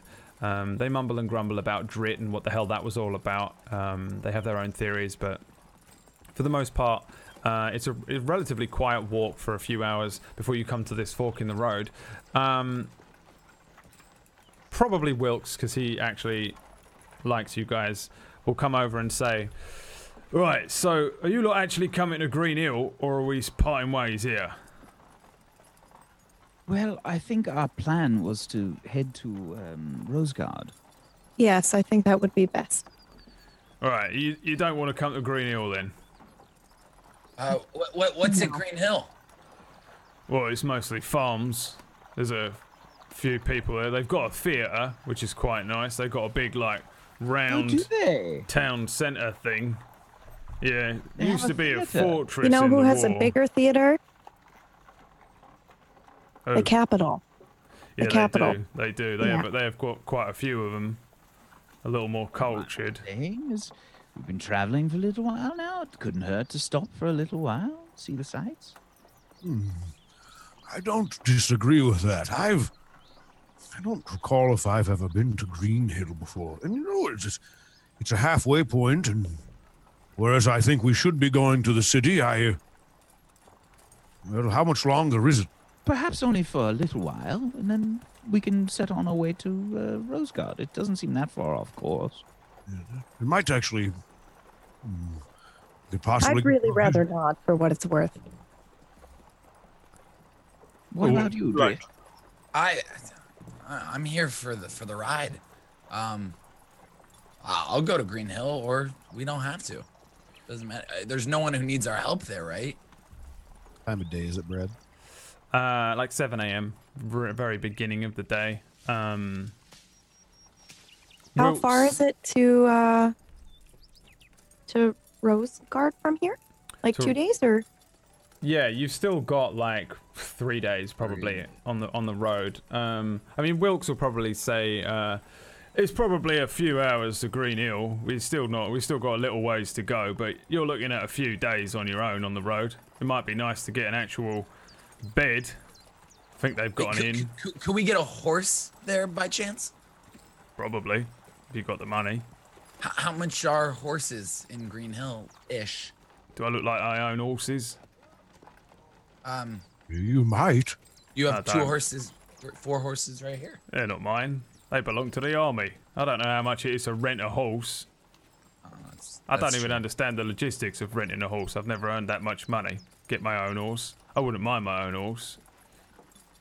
Maybe you'll have your own horse. Keep working at it, you know? Just keep doing it. I'd call it Double Action. It'd be the fastest horse in the land. That's a great name for a horse. Yeah, Double Action. I'd call mine Curse Breaker, the horse. Curse Breaker, the horse. Yeah. Yeah. Well, I don't know how much it is to rent a horse. That's fine. Guys, what are we thinking? Eero, is your bedroll still ripped apart? Yes, it is a bit tattered. I was hoping to possibly see how much that would cost to replace and maybe obtain some more supplies. I only have a few rations left. Might be worth a minor stop in Green Hill just to resupply and then head on our way, maybe for just a short time. How much longer are we from Green Hill, Brad? Like right now, it being 7 a.m. Like what time would we get there if we went there? You guys are technically you're here. You're in this hex. You're looking at. We haven't even left. It's not to scale really, but it's a rough idea. But it's Green Hill. Is relatively close. It's not close enough that it was built on the King's Road, and they didn't take the King's Road down there. But it's a few hours. Like, I mean, you probably only have the information that Wilkes gave you. It depends when you joined this cart. I don't know if you all came from Green Hill, to be honest, or if you came from Rosegard, where you joined with Stout Boots, or you just met him on the road or whatever. But the cart that you were coming into Drip from was coming from Green Hill. That trader just kind of goes all around. There are a couple of little tiny settlements around, like inns and like Crossroads inns and stuff like that you'll find on the roads, but it's super rare. Yeah, it's a few hours. You'll probably make it there by like midday, if it being 7 now and nothing goes wrong.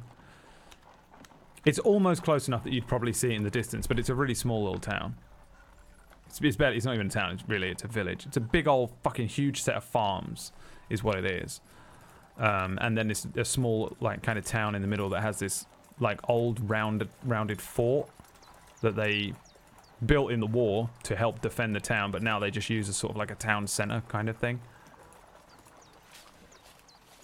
It's like there's really not much there, but there is a town and a village, and you can stop there and supply and probably find a bed. I just came from Green Hill. I'd prefer not to return. Is it not nice?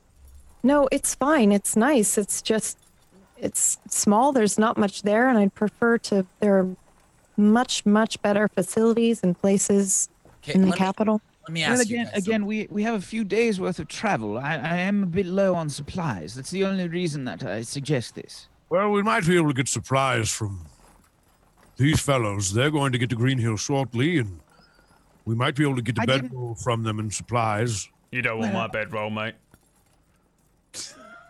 We get like a camera shot. There's little flies going up. It's disgusting. It's truly disgusting. I've been living out of it for 2 months. How about while you guys discuss, let me go talk to the dwarf leading us. I'll be back, and I want to walk off to go talk to the main person that's running this. Yeah. Where is everyone then? If you're walking off, who's standing with us?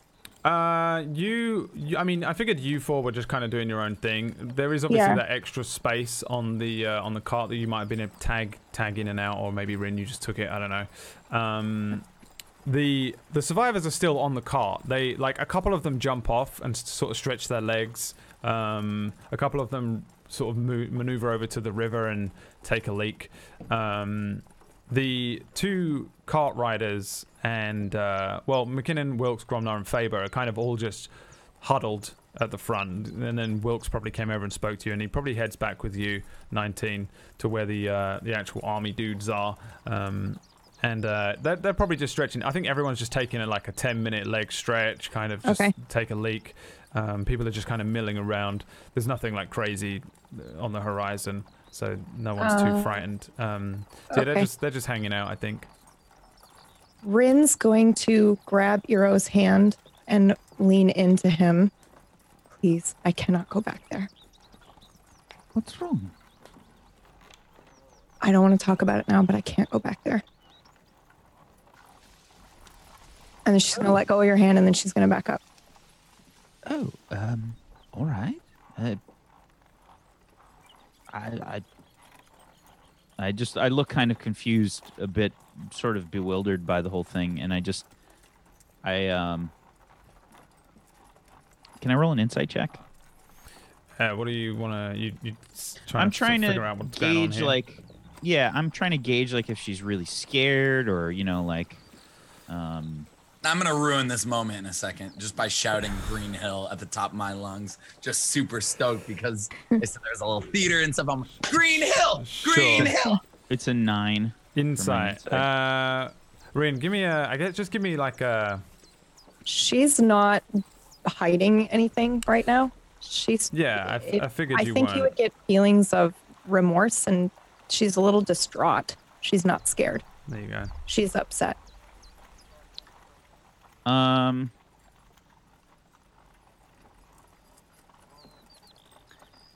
say, so I look towards Drift and I say, Drift, Green. Drift. Yeah. I was thinking, perhaps if we set out to Rosegard, we can obtain something that I think you would really enjoy. Wait, like what are we talking about here? Well, you see, lots more tea. Well, not only more tea, and I just kind of I just stop what I'm saying for a second, just kind of lick my lips. Perhaps we could have some before we set out. Just a thought. Yeah. But I was thinking if we go to Rosegard, achieving your new name and all, we could get something to commemorate the occasion. There's more skilled craftsmen, and I'm just kind of looking at Rin out of the corner of my eye. There's more skilled craftsmen. And statue? Yes, because the curse breaker deserves a statue. Small one. A very small one.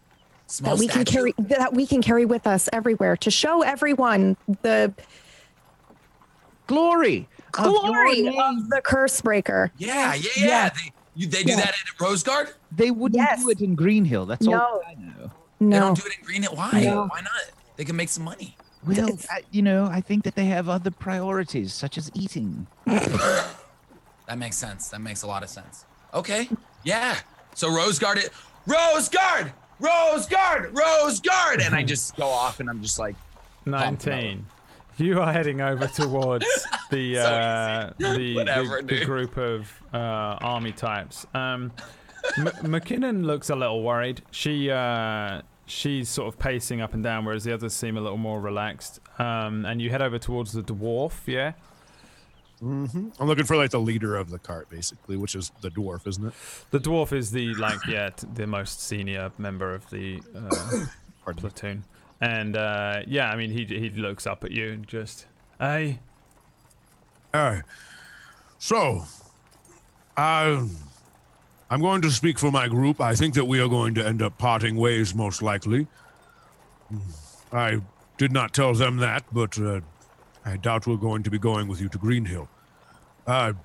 I have two. Rose in the background. Yes. I hear that in the background. Thank you. Also, as you can tell in the background, what is my I have a favor to ask of you. May I pardon you? Yeah. He looks at you and looks at the others and says, "Hey, right, yeah, what?" You're not too far from Green Hill. We are much farther from Rosegard. We were helping the captain back at Drit. He offered to help us with money, but we asked him and we said no, we were not worried about this. Hey. The only thing I asked him is that he would take care of us as far as food and so forth. I'm fine, but we are a little bit low on rations, and our friend Eero, the one that, could not throw the hammer, his bedroll was used for a very sticky situation we were put in a few days ago.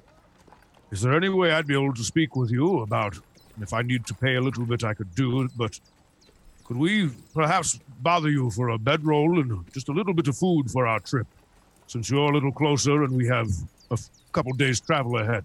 Give me 2 persuasion checks.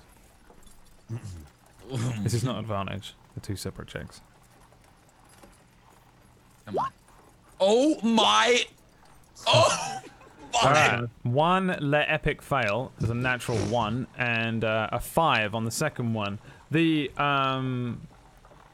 dwarf is a little perplexed, and he says, "Aye, right, well, I mean, I don't ken. Yous want to take our food and our bedrolls. Our bedrolls are disgusting.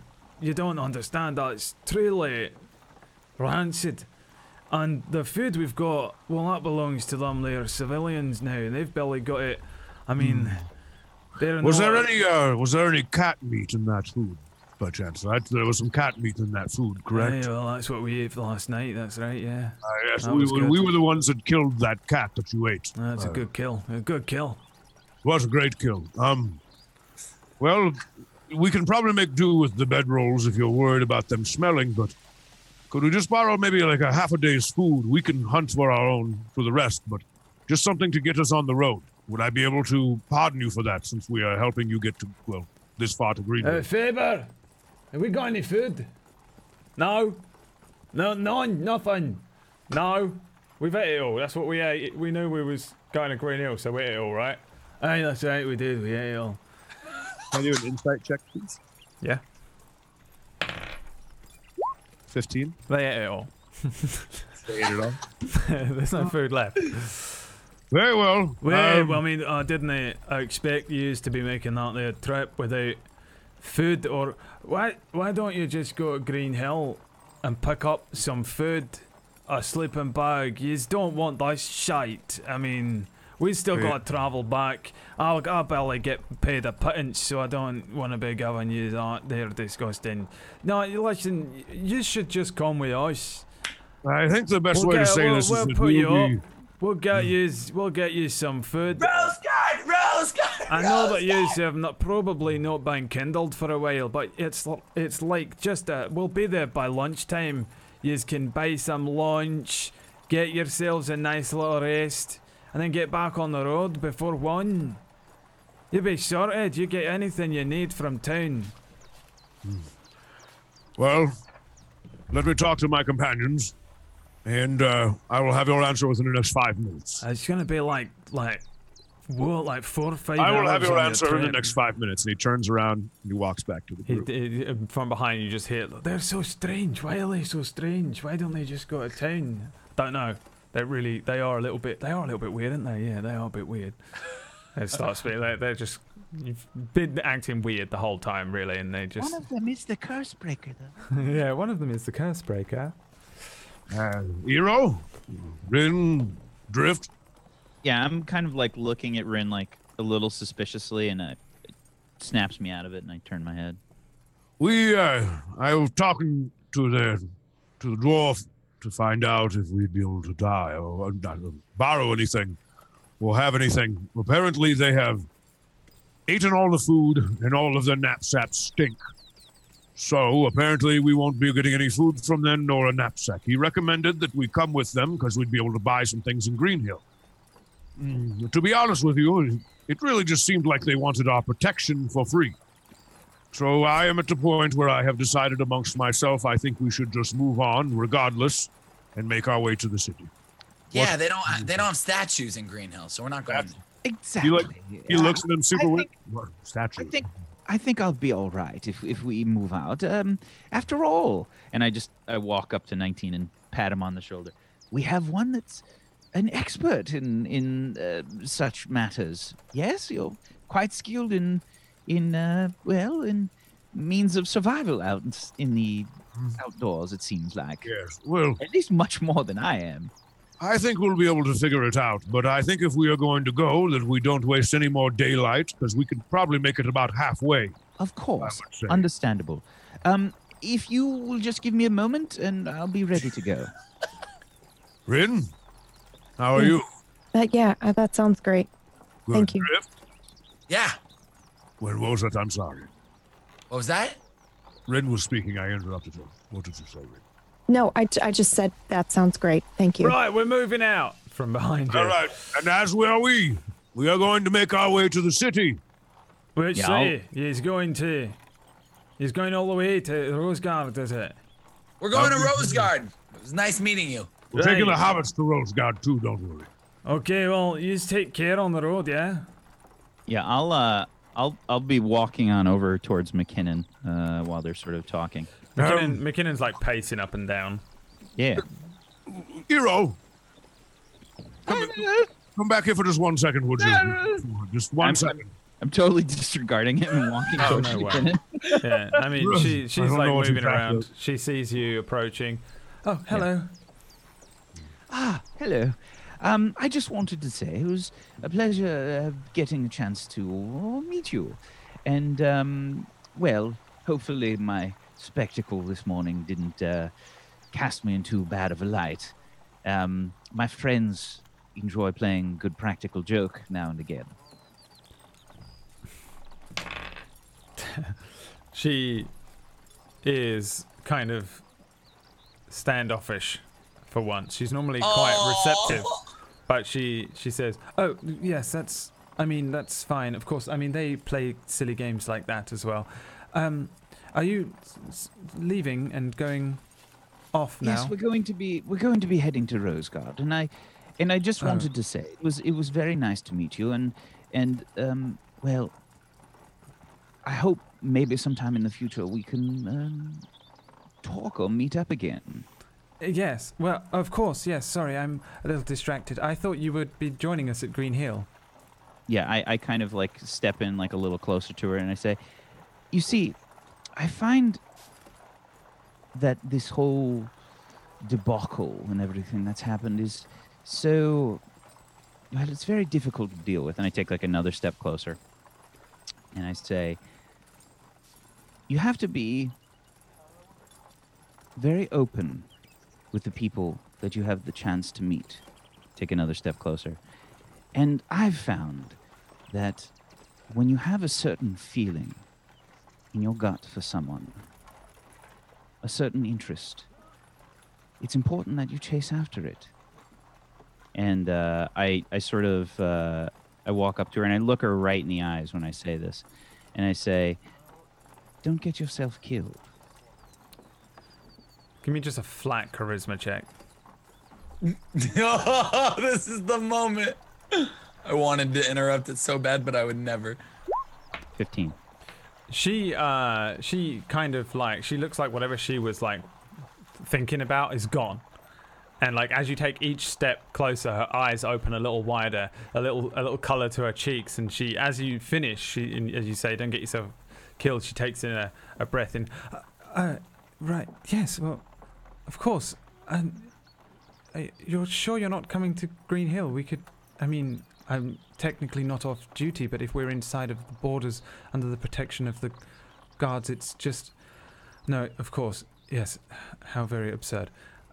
Well, I hope that you don't While she's get talking, yourself... I lean in and kiss her.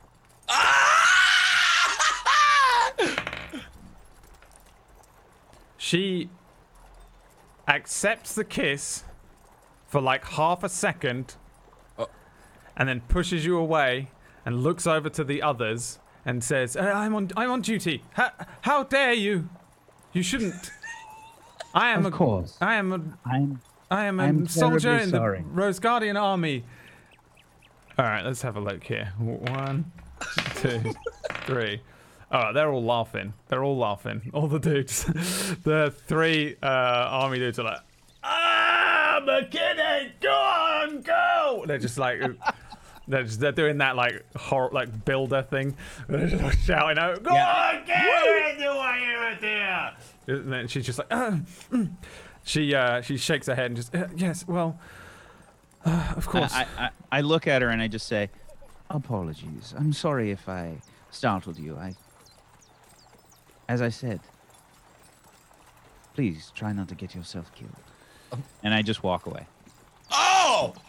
She shakes her head a little and a lot of color to the cheeks as you stride back to the group. The carts begin to move as well as the dudes jump up into the cellar. They're still laughing and shouting and pointing at her, and she's just absolutely like, well, she's confused. There's a flurry of different thoughts going through her mind. I'm late with it, but let's go to a break there. Oh my god, that was so good. That was so good. Thanks for watching, and we'll see you guys in a few minutes. If you'd like to, please check out our Discord channel. There's all the information that you might want on there as well. I've seen a few people with questions for like the schedule and stuff. That's one of the good places to go. And please do check out our Patreon, because we have all sorts of goodies on there. And we'll see you guys in a few. Yo.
Hello, everyone. Welcome back. Look, it's a goddamn shadow ferret. What were they? Shadow weasels. Oh my god! Look at him. But Oh my god, he's so cute! Are those legal? not in California. Not in California. Yeah, they're not. Hello, cutie. Oh my god. It just walked in to Tiger's house and he just grabbed it like some sort of fucking cave. Oh, I have to mute myself.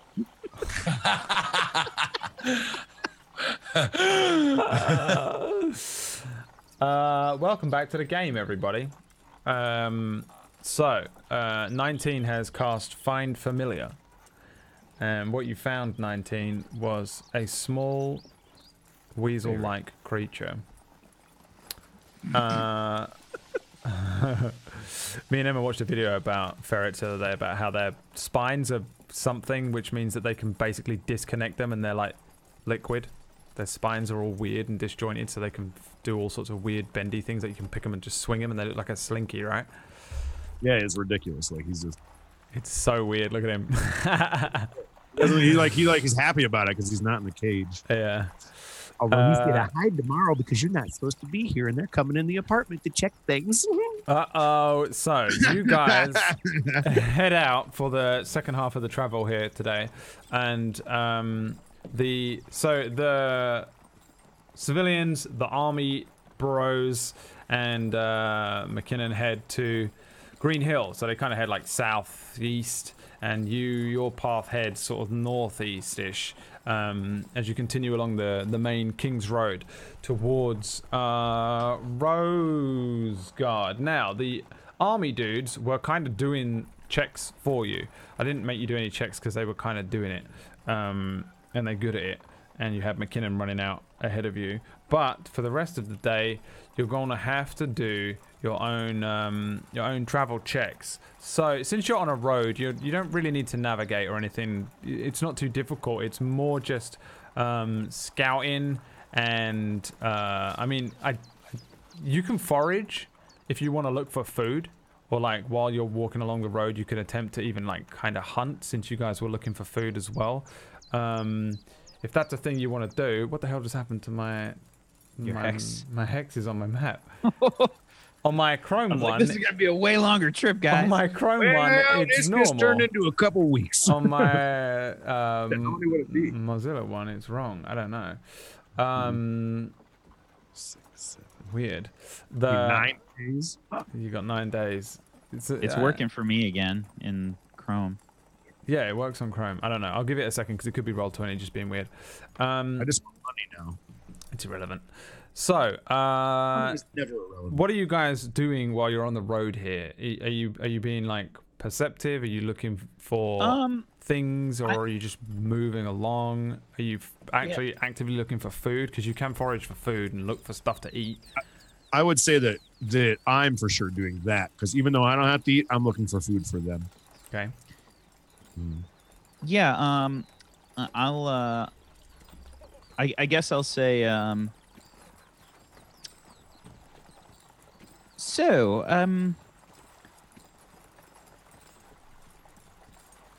Rin, how are you feeling? It takes her a second to actually acknowledge that you've spoken to her, and she'll look over. Sorry, what? I was asking how you're feeling. Oh, I'm feeling fine. You seemed a bit off before. Yes, and I'm feeling much better now that we're headed to the capital. So thank you for that. No problem.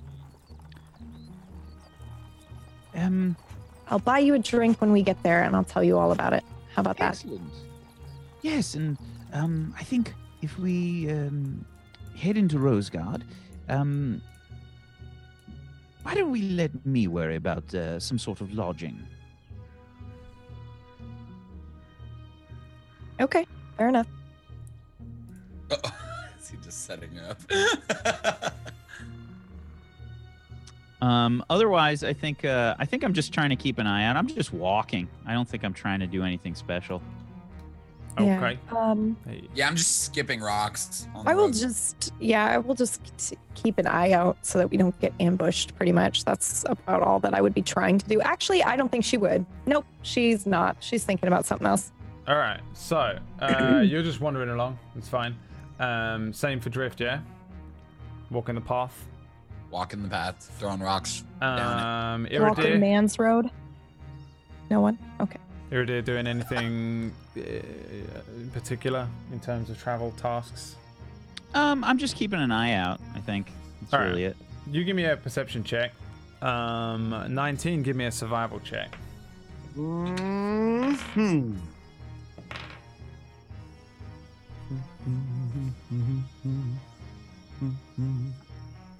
Oh, good, an 8. I'm rolling extra well today. For that. Okay. So for the Hey, first few. you did it where it counted, which is with McKinnon. So Yeah. The first few hours of this travel, like this is again, it's early morning, and you guys just start heading along the road, and for the most part, it's been pretty quiet. Any animals and little creepy crawly things that are too large and stuff tend to keep away from the carts and stuff, especially when there's a lot of things making a lot of noise and moving along. Bandits will be more likely to hit a cart, but none of them ran into you. Now you're kind of just prey to anything that could be on this road. You're just 4 people walking along now. And that's when the dire wolves attack. 2 hours in. You're kidding. I'm not You're kidding. I'm not even kidding slightly. I'm so We've been so chill. Yeah. Everything's been fine. I know. And then you And got. what kind of show is that, John? And then you like, and I feel like it is as sudden as that. Like you are traveling along, you're making your way along a path. Maybe it's another area where the path kind of has some of the higher sides. It's not like you're walking down like a mountain pass or anything, but some of the like the plateaued areas along this path, you move away from the river. And I think, let me roll. Hang on. 1, 2, 3. Wow. I think you guys are just traveling along when there is just pure growling, and then you are pounced on. Like dire wolves just jump down at like you. Rin right now. Like she's getting They just rocked. jump down at you. Because God damn it! and they're probably gonna get a surprise round on you here. Because you just epically failed. 2 of you didn't roll, and 1 of you failed the perception roll to just even know that these things were stalking you, prowling, following you, and now jumping on you. And that's when you notice that they're there. Let me just. So annoying. Drift and Rin, roll me a d20 each. Just a flat d20. Sorry. Rin? 13 from Rin. 5 from Drift. 5 from Drift. All right, so you guys are strolling along this path when you suddenly hear like a growl, like and it is deep, and it probably instinctively like you react just immediately as you guys spin and turn around. You see Drift from up towards your right off of one of those plateaus, maybe only about 5 feet above where you are. There's just an enormous grey wolf in mid-air jumping on you. Iridir, you turn around and there's one slinking down off of one of these slopes, moving around the corner, swiftly moving at you. And 19, you turn back, you notice this, and then you hear a growl to your left. As you spin around, there's another one that's kind of pouncing at you. I will need some initiatives, please, boys and girls. Put me on the map, That's the best ever. Holy shit, dude. Fuck They me. are. I rolled a 3. At you. Let me 20 see. more. Man, Roll20 doesn't like me tonight. Okay. These are dire wolves and they're no fun. Are these, wait, this is not what we already fought, right? We fought a mountain lion. Yeah, no, these Right, are these dire are probably wolves. worse. Yeah. These are worse? We're These are- dead. Probably, yeah. These These are not. They're not fun. They're not fun, and they're also getting a surprise round on you, so that really sucks. Hold on, I'm just. Who am I missing? Me. Oh, I didn't click on my token, but it's fine. 10. Can you just? Hang on, my computer's just doing like non-responding things. Who needs a computer? I can do it again, but can you just change it? You know what? I'm just gonna pop this bad boy. Yeah, I'll change it. Don't worry. Okay. Sorry about that. I was just gonna open up my thing, but I guess it's not gonna do it. I think you can do it. Can you do it? Click on turn order and try and change it. Can you? Yeah, you can change it yourself. Oh, I can? Oh, perfect. Yeah, just Look at that. Change your own number. All right. So. God. Oh my God. Fuck it. I'll have to roll in game. Let's see. Bam. Bam. Why don't you work, Roll20? Why do you hate me today? God, yes, this music is so good. All right. There we go. Always ready. All right. So a copyright claim. Okay. So the first one. So I mean, you're all surprised. So you don't get to do anything. The direwolves do shit straight away. Iridir. Nope. 19. The one next to you. I had a 21. Yeah, but you're surprised. Okay. Which is the issue. Yeah. Supplies.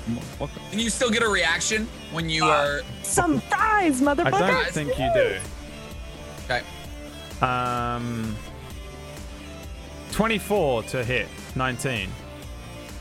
24 to hit. They rolled a 24. Yep. Oh yeah, they definitely hit for sure. Again, like you spin back, you turn left, and there's fire claws, do they? No, they don't. There is a huge wolf. It's ginormous. These are like the ones from Game of Thrones, right? They're like the size of a fucking. Oh my God! This wolf knows I'm not made of meat, right? There's like a really like a dark gray head, huge direwolf, and it doesn't know what you are or anything, but it fucking bites you. It crunches down on like some of your armor, your metal. You feel these jaws crunch down on maybe your arm as you're like lifting down to grab like your sword or your shield, and you feel it just puncture and break some of that metal and some of that wood underneath. Whoa. And it deals 7 piercing damage to you. That's a lot of fucking damage. Holy shit. Can you also make me a strength saving throw? Yeah, that's a lot of fucking damage, Brad. It is. I got 11. That's a fail. As you're reaching down, this thing just yanks you down to the ground. You probably the first thing that happens here is you just see 19 just fall, and boom, he's dragged onto the ground. This thing's kind of got your arm, and you are prone. I'll give you a little symbol on there. Next one is the one behind, jumping onto you, Drift. Let me. He's gonna fail his roll right now. A 21 to hit. Yes, but you're sure I cannot? You're sure I can't use a reaction? I can't do shield? It says which you take when you are hit by an attack. Let's look it up. Reactions on surprise. Yeah, you can use shield that way. I can use shield? Yep. Yeah? Are you sure? Yeah, it adds, I think, a +4. Are you sure surprise +5 doesn't? bonus to your AC. +5, yeah. If a PC is surprised, he or she cannot take a reaction until the turn ends. Given that surprise is determined at the start of combat, before any turns have happened, how could you have a reaction prepared anyway? Oh, makes sense. So, okay. Yeah. I actually had no idea about that. I didn't either. I'm 18 armor class, so yeah, you hit for sure. All right, this one bites you. Drift, this thing is just, it jumps on you. Give me a strength save.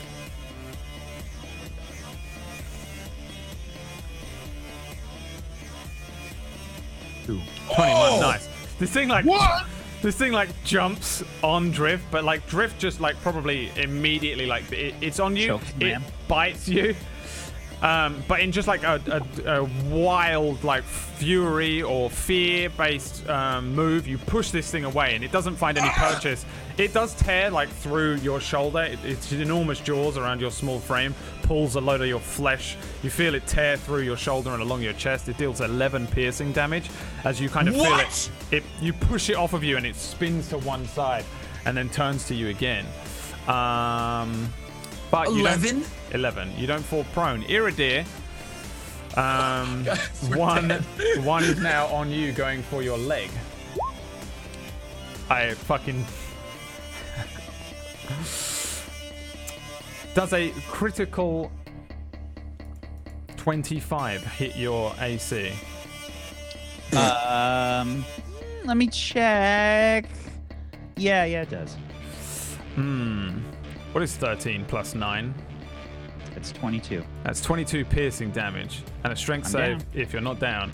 Iridir turns around and this thing is just on it. Like before you even see anything, it's just and it is tearing into him. He's pretty thin, I think. And it is just biting him. Like he doesn't even let out a shout. He's already on the ground and unconscious. This thing is just tearing into him.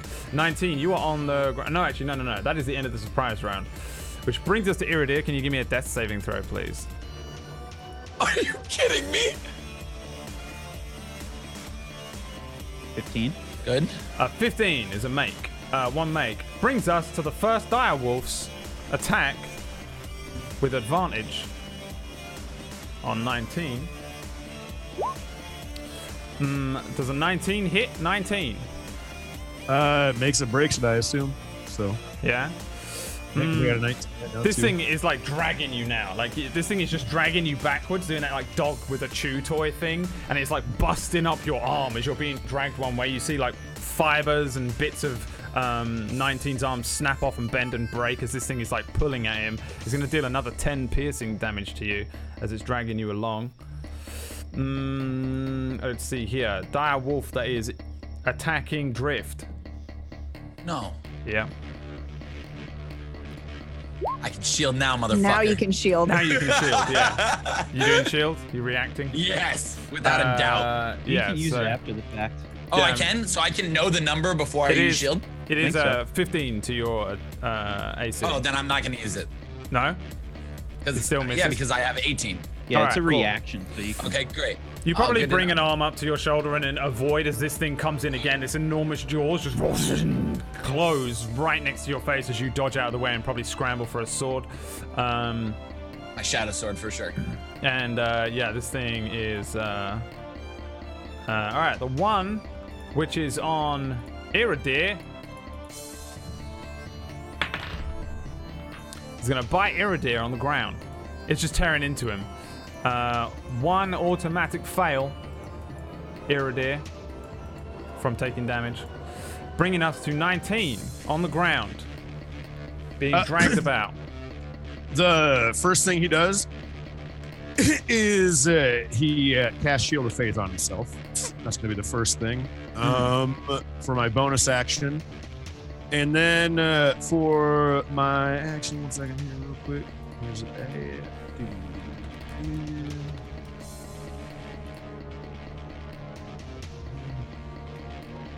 And then as he casts Shield of Faith on himself, at the same time he casts Shield of Faith, he pulls his shield up to look like he'd be like hitting the wolf, but he's not really hitting it.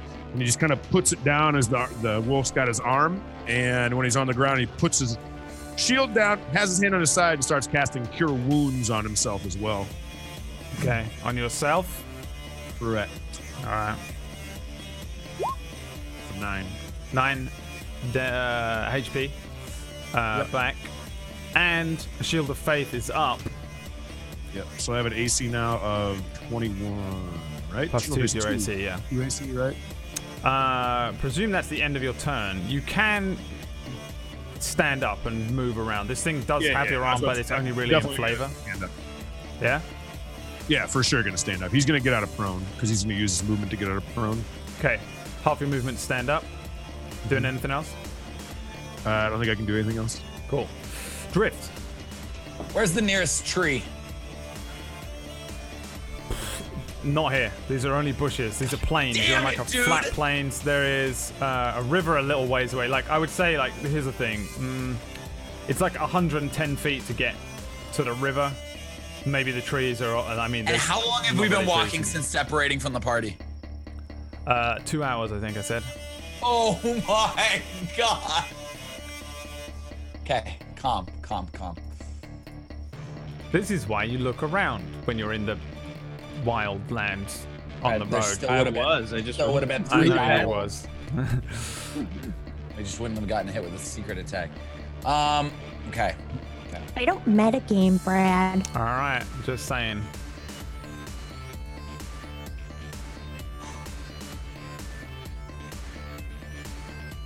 These things are at full health and fucking you up. Yeah, You gotta do some good shit here. Yeah. Okay. Sorry, guys. Just looking through my spells to see what we got. Do I have... Okay.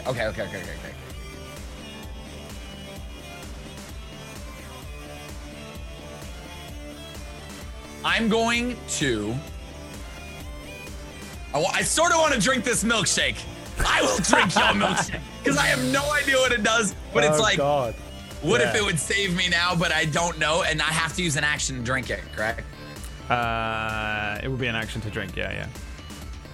I think we... Something in mind, if I roll a natural 1 on my next death, You're dead. Throw, I'm dead. Yep. I know, that's another thing. Oh, okay. Just gonna get attacked. If I run over to Eero, I get attacked, correct? Yeah, you'll probably get attacked, yeah. It'll induce an opportunity attack. Because I did get, sorry, I'm looking it up right now. I got Spare the Dying. Is that range? Look on it. I think you have to touch. I think it's touch range. Hang on. Spare the Dying. What? Touch a living creature that has 0 hit points. Yeah. All right, I'm pulling out my Let's go, bitch. I'm pulling out my my shadow sword. And I am going to full on stab this thing in the chest when I'm fighting. Okay. Give me an attack roll. It's coming. 15. 15 is a hit. Right. I'm also going to use that fun stuff that I haven't used in a while. The what's it do? The Hexblade's Curse. Place a curse on someone as a bonus action. Choose one creature you can see. So I'm choosing this creature. You gain a bonus damage rolls against the cursed target. Any attack roll you make against the cursed target is a critical hit on a roll, a 19, 20, or D20. If the cursed target... What's up? Sorry, just to clarify, which one are you doing this to? The one that I'm on. Okay. Yeah, the one that I'm fighting. I'm just gonna try and bring him down. If the cursed target dies, you regain hit points equal to your warlock level plus charisma modifier. All right. Yep. I'll roll the damage. 8 damage. 8. So yeah, you bring this thing out and you just drive it into this enormous beast, the flank of the creature. It like lets out a yelp. It clearly does some damage. It opens up a gash in its side, but it's still coming at you. It just looks enraged and massive and feral. Anything else? No, I don't have any bonus or anything, so no. Okay. Rin. Okay, I am going to run. Yeah. Oh. No, you're good. Are you sure? No, yeah, totally. There's nothing I can do. I'm going to run up the dire wolf on top of Iridir, and I'm going to stab it with my spear. Okay. Oh God. Please work. Okay, cool. Oh my Just God! fucking retire me. Fucking rin me. Just rin me. Oh my God! That is a natural 1. So Rip. you She's killed me. You She run, stabbed me. You run here. And Don't say that here. you're bringing the spear at this thing, yeah? Yeah. I would say probably what happens is that you run at it, you bring the spear forward. This thing, it brings its head up as soon as you get nearby. It bats the spear without you managing to get like an attack on it. It bats the spear out of your hands. The spear is launched up. And it also puts you in a position where this thing will have advantage to hit you next time. Cool. Can I still use my bonus action or no? Yes. Okay, awesome. I'm going to punch it twice. weird, man. That's a lot. Shit. Yeah. Oh boy. Also, these bushes look like pickles. Okay. A 6. Fuck me. This is the worst. Do you have to hit to get the second hit? I can't remember. I think so. Maybe. No, I don't think so. Are you doing flurry of blows, or are you doing just? Yeah, so you where it use a says key point? 2 unarmed strikes. Let's have a look. Am I doing this right? I think you have to use a key point to do it. I can't remember. Yeah, I am. You have to use a key point. Yeah, I definitely am. But it says you spend 1 key point to make 2 unarmed strikes as 1 bonus action. As a bonus action, then Yeah. then no, make me another one then. Okay. Another attack roll. A 10 is also a miss. This is Fucking why? here's one thing that you do is that you draw attention away from this thing just straight up dragging Iridir. It was about to drag Iridir away and eat him. And you run over, it knocks the thing out of your hand. It's huge. It's just enormous. And like you go to punch it, one just straight up misses as this thing like prepares to bite at you. The next one you actually do hit, but it's just such an awkward angle. You don't get any power behind it. You can tell this is just like a wild flail that doesn't seem to impact this thing in any damaging way. Is that the end of your turn? It is focused on you now, which is kind of good. Kinda. Yep. Depending on what Iridir does, please give me a death saving throw, please. Please survive. I will actually cry. I'm gonna need you to not roll a 1. Whack Steven. Oh, thank 17, God. another make. Iridir, 17. Still in death saves though. 19, there is a dire wolf. He's coming in to attempt to bite at you once more. A 10 is probably a miss. He pings right off my shield. Alrighty. Okay. Let's see here. So that's a straight up miss. I think this thing is probably going to start moving around you as well. It's kind of like doing that thing that dogs do where they kind of like move about you and snaps at you a couple times, closing you guys into this pass. Let's see here. The direwolf next to you, Drift, is going to attempt to bite at you again. A 23. Oh my God. Makes it, breaks it, right? Yeah. You get a 23, John? What? You got a 23? You didn't cast shield though, right? Or you did? No, I didn't cast. What, you got a 23? No, if he uses it. If I do it right now. All right, I see. Yeah. So that's why I'm thinking if I'm gonna use it right now, because I think I'm just at 18, which wouldn't matter. So there's no point in using it. Okay. Let me just make sure. God damn it. I'm taking the hit. All right. That is 10 piercing damage. This thing just comes in again, and you try to avoid it again. It doesn't happen. You just feel the jaws of this thing snap and tear at some of your flesh. Maybe it rakes down one arm. You feel the blood running down your arm now as it's kind of pushing out from a shoulder, and some of the lacerations on your arm. It's not good. So another 10 from this one. I think he's probably going to stay there. This dire wolf is now concerned with Rin. It is going to attempt to bite you with advantage, Rin. I should have gone DBZ, Brad. Ooh, it would have been a I'm ready. natural 1, but it has advantage, and it has a 21 to hit. Fucking what? Yeah, it hits me. Yeah? Mm-hmm. This thing, you kind of flail at it, the spear gets knocked out of your hand, you flail once, you flail twice, and then this thing just comes in low and it bites at one of your legs. You feel the huge jaws tighten around the top of your thigh, and then you feel the teeth sink in. The huge jaws crunching downwards. I didn't make you do a strength save, Drift. You lucky bastard. Can you make me a strength save though, please, Rin? And you take 9 piercing damage. You feel it kind of trying to like drag at your leg, but you manage to sort of stay strong. You're in probably like a kickboxer stance here, and you're able to yank your leg free, but not before taking that 9 piercing damage, bringing us back around once again to Mr. 19. So is the other one okay? So if I move correct, he would also get a attack of opportunity, correct? If you But he move still has to out roll of his against my threat range, standard. Yeah, he still has to roll against my standard AC though, correct? Right now. Yeah. It still has to make an attack roll. Okay.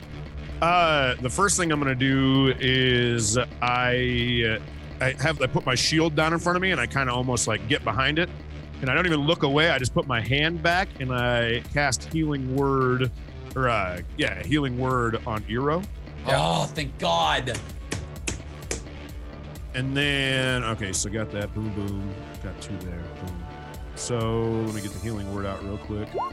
6. So you launch off the Healing Word. Eero, you have some nasty wounds, some puncture wounds on you that close just a little. You come to and there's just snarling and chaos and mud and blood and, pain. And you're on your back. There's a bunch of horrible wounds and just your own blood and gore along your front. But you are alive. You have 6 HP. Do I see like Rin fighting above me? Yeah, for sure. You see Rin kind of being like dragged along a little bit by a wolf before it lets go of her leg, and she begins to do whatever she's gonna do. But you are up. You're awake. However, it's still 19's turn. What do you want to do? And then for my next thing after he's up, you see me smash my shield one more time into the ground. And as I smash it, light comes out from underneath the shield, and I want to start casting Prayer of Healing. I think that's 10 minutes. That's not what McCloakin always used to want to do. Look, I just grabbed it earlier, so I wasn't really sure. It is 10 minutes. Okay, then that's not going to happen. Yeah. Because there's, like 60 rounds or some dumb shit? You can thank McCloakin for that, because for me knowing that really well, because I think for Fractured Worlds, you guys did that in combat on a one turn for like 6 months. Many a time. Here. Then give me just a second to think real quick. Okay. The real version of that you're trying to want to have is Mass Healing Word. It's called Mass or Mass Cure Wounds. What is level 8 or 9 or some shit probably? No, not that bad. I want to say it's like 5. All right, give me a second. I'm looking to see something here real quick.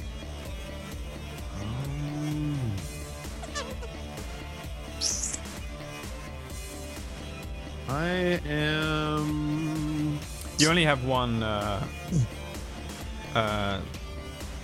spell slot at level 2, by the way. Yeah, I only have one yet. Or is it only marked? It's marked 2. Okay, thank you. As in, no, you've consumed one because you did a whole person earlier on. Oh, that's right. Yeah, that's right. We did. I thought you were talking about. Oh, okay, never mind. Plus, technically, you can only use a cantrip in combination with Healing Word. Okay. Oh, I didn't know that. That's actually kind of nice to know in general.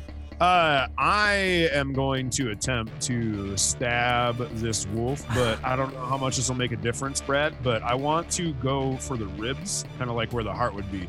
Like, I know that, like, obviously you got to do enough damage to kill something, but I want to hurt this wolf to the point where, like, if it attacks me, it might have to, it's going to suck for it. Like, it's going to hurt it. So I'm just going to go for a standard attack with the old sword arena, and I'm going to try to jab it right in the ribs. All right. Give me your attack roll. It's a good roll. 17 is a hit. Give me the damage. Bam, 4. 4. I don't think this is quite the attack you wanted to do. The attack is on target. You hit the thing, but it's quick. It's huge, but it's quick, and you're bringing a big lumbering greatsword across it. And although you catch it, you probably only catch it with the very edge of the sword before it very nimbly jumps out of the way. You definitely open up a small wound on it somewhere. A little of its blood hits the ground in the dirt, but it's not a huge, devastating attack like you want it to be. It continues to growl and look like it's going to try and bite at you. Are you standing there, remaining there? I think what I'd like to do is, because my AC is so high, I'm going to try and attempt to back away from here. So I'm in between everybody and can touch everybody. Yeah. All right. Yeah. We'll give him an attack roll of 15 to hit. I have 21, so he did not hit. Nice. All right. I didn't realize I was whispering all my rolls, by the way. At first, I just wasn't looking. But I wasn't trying to, for the record. the whole thing, my whole computer crashed, so I'm not rolling with my dice like I normally do. So we're just rolling on screen, the good old-fashioned way. All right, Drift, your turn. Yes. Okay. So I'm gonna have a moment. I'm at 1 HP. I mean, sorry, don't metagame that, but I'm literally at 1 HP. I think we can see your HP. Oh, you HP can, bar. the little green dot. Yeah, you can barely see it on there. Green dot. So on the yeah, you have like bars. HP bars. Like if you look at the stream, it's actually awesome. Yeah, you can see it on the stream.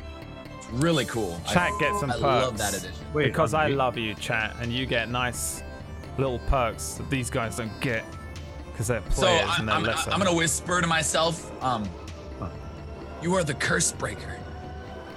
You are the curse breaker. And as I do that, Brad, if you're cool with this, let me know if I need to make it as I want to pull back my sword, the shadow sword, and I want to lick across it the blood of the wolf. I mean, you can do that just as a free action. I'll allow it. I feel like, I mean, it doesn't meet your requirements for the thing you got last week. You have to kill the thing and then drink its blood to get the HP. Of course, back. I'm seeing if it like something might happen in that moment.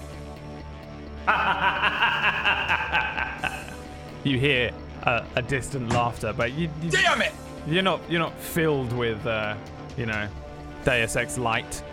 Great. And power and strength. Unfortunately. Yeah, I didn't think so. That's why I wanted to use it as a bonus, or like just like a. You for sure feel connected to something otherly, but you kind of always do.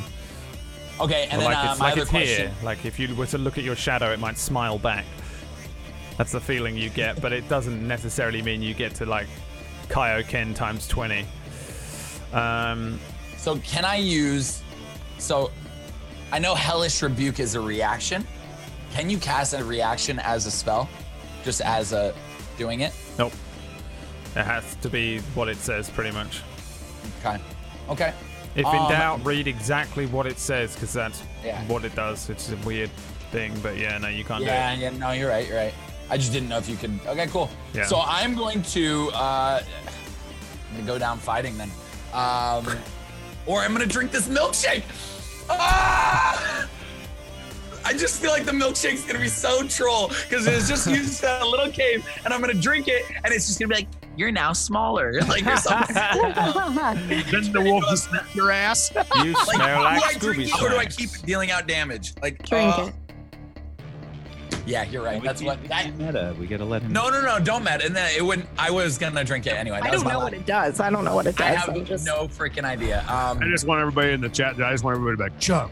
Chug. Yeah, can we get some chugs in the chat, please? Chug.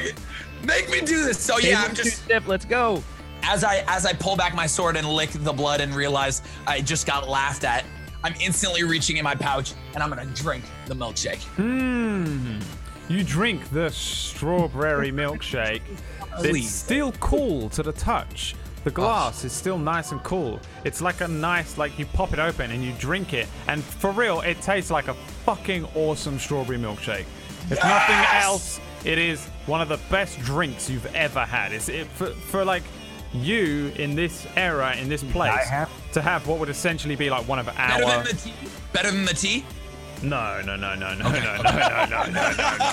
Calm now. You are addicted to the tea. But okay, cool. You're essentially getting like what would be like what tastes to you like a modern day milkshake. It would be shockingly good. Like the sugar, the taste, it was unreal. Yes. You instantly heal 10 HP. And then that's it. That's what it does. Okay, that's huge. I mean, right now, it honestly really is. Like, it's like not the best item ever. And when you were going to drink it before, I think it was like the worst thing you could have drank. But in this situation, it's pretty good. I'm not upset. If that makes you feel, I'm not upset. You feel you feel revitalized. Like you feel good. Like this thing tastes amazing. It's like having an adrenaline shot. You feel like you're full of sugar. You just fucking go. And yeah, inside you feel okay. Your wounds and stuff are still bleeding, but they don't feel like they're hurting as bad. You feel good. Okay. Okay, I'm just debating if I'm gonna do Expeditious Retreat as a bonus. but it's concentration, and I would just be running away from my party, and Drift would not do that. I'm good. Done there? I'm done. All right, Rin. What you got? Oh my god, I'm gonna try to attack it again. Okay. I'm gonna stab it. Yeah. Yep. Give me your attack roll. Oh my, finally! For A fuck's sake! 17 is a Is that hit. your Jesus! first successful attack? Ever, I think, in this series. No, she killed the saber-tooth fucking tiger thing. Oh, Yeah. yeah, that's true. Yeah, you kick that spear up into your hands and just blah, you jab it in. Give me the damage. Okay, 8 now piercing. It's pretty good. gonna bonus action. I'm gonna punch it. Sure, yeah. Okay. I really need to remember how monks work. Before I do not. That is also a hit.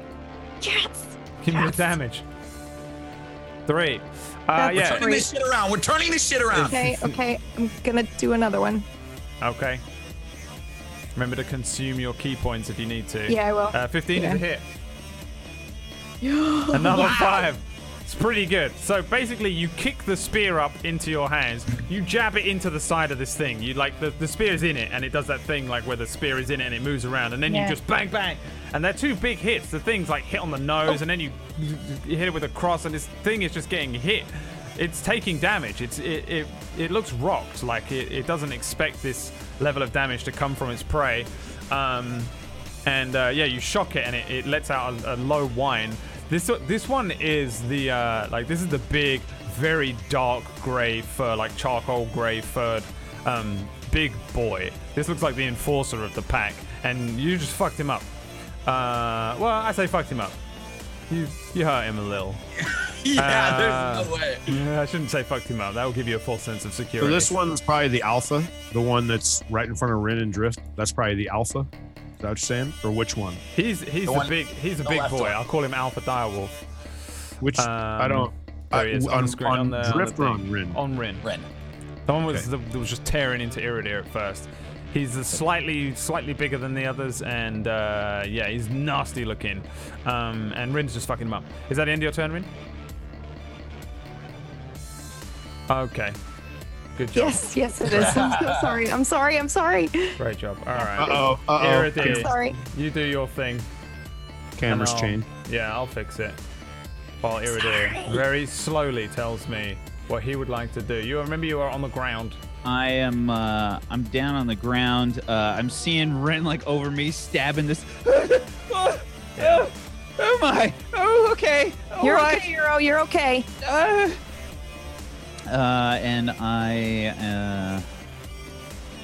am going to look up at the direwolf that she's fighting, and I will cast Vicious Mockery, and I'm basically going to say, "Soldier got me, but luckily for you, I'm back. Wait a minute," and that'll be it. All right. Wisdom save of 14 needs to be. I'll make it over here somewhere. Bam. Since I've been rolling the whole time, that is a fail. Let's go! Yeah, you hit this thing. So you were hitting the big guy. I was changing the cameras. Yeah, I was aiming for the one that Rin was fighting. All right, so you deal 3 psychic damage to this guy, and it has disadvantage on its next attack, or you have advantage? It has basically the next person that they have disadvantage on the next attack roll it makes before the end of its next turn. Right. Yeah. Okay. Cool. And you're laying on the ground. 3 psychic damage. Yeah. You're still on the ground, not moving or anything. Yeah. I think I'm gonna probably try to stand up. And with a bonus action. Actually, yeah, that's a cantrip. Bonus action, I cast Healing Word.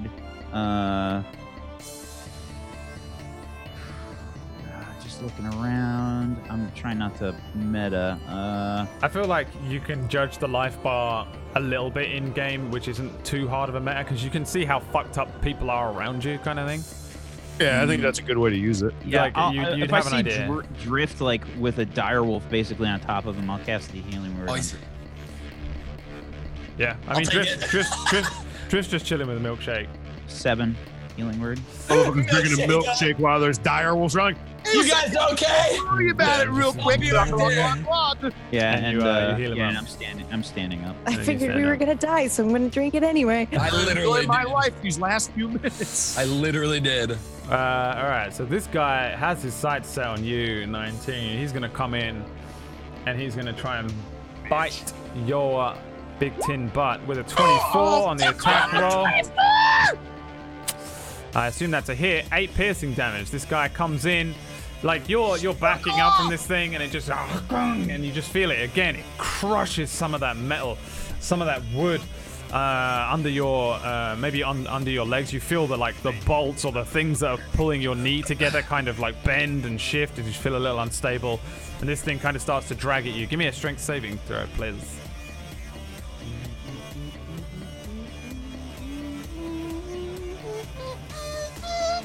A bit of 13. 9 is a fail. It grabs that knee and it just yanks you down again. You just bung dung land on the ground. It begins to drag at you again. It like this thing probably lets go because it keeps biting into metal, and you see it licking at its mouth like it doesn't like you too much. So let's see here. You are prone. And yeah, 8 piercing. Cool. So the next one is coming in on your boy Drift here. I'm going to try and give him a little tasty bite. That is a epic fails. Let's go! Let him stab him. Let him stab him with the milkshake glass. What I'll do what I did for Rin. You can have advantage to hit this guy on your next turn. Drift. He comes in to bite at you, but all he does is expose himself. You dance around him. The healing word hits you. The effects of that milkshake. You're feeling good, and you do a little dance around him. Baby. This thing opens itself up wide for an attack. You can have advantage on your next attack. Ray Charles for a second there. And then this guy is going to attempt to bite Rin with disadvantage because it is vicious mockery. It's looking a little frazzled for some reason. As it attempts to bite you with a 20. What the heck? Yeah, it bites me. It bites me good. Sorry. 8 piercing damage again. Oh god. Yeah, I mean this thing, like, it's kind of frazzled, but it you see it kind of steal itself, and it becomes big. Its hairs, its hackles stand on end, and it just this huge muscular frame. It kind of shakes off all of these effects. It's been stabbed. It's got spear in one side. Punch in the head, something's going on with its brain, and it just wildly bites out at you. Unfortunately, it catches you, tearing up some of your own arm for 8 piercing damage. It's going to slice you up a treat. 19 brings us to you. You're prone on the ground. The first thing I'm going to do is I'm kind of going to use my shield to get myself up with movement. So there goes half my movement. And then let me just take a peek here real quick. Let's see here real fast. The first thing I'm going to do is, this is not good. These are very strong wolves. No. And then as I'm doing that, I'm going to reach back behind me with the shield in front of me, and I'm going to cast a... Where's that?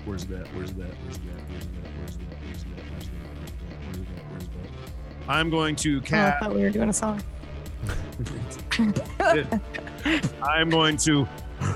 I'm not doing very well. You might need to run and leave me.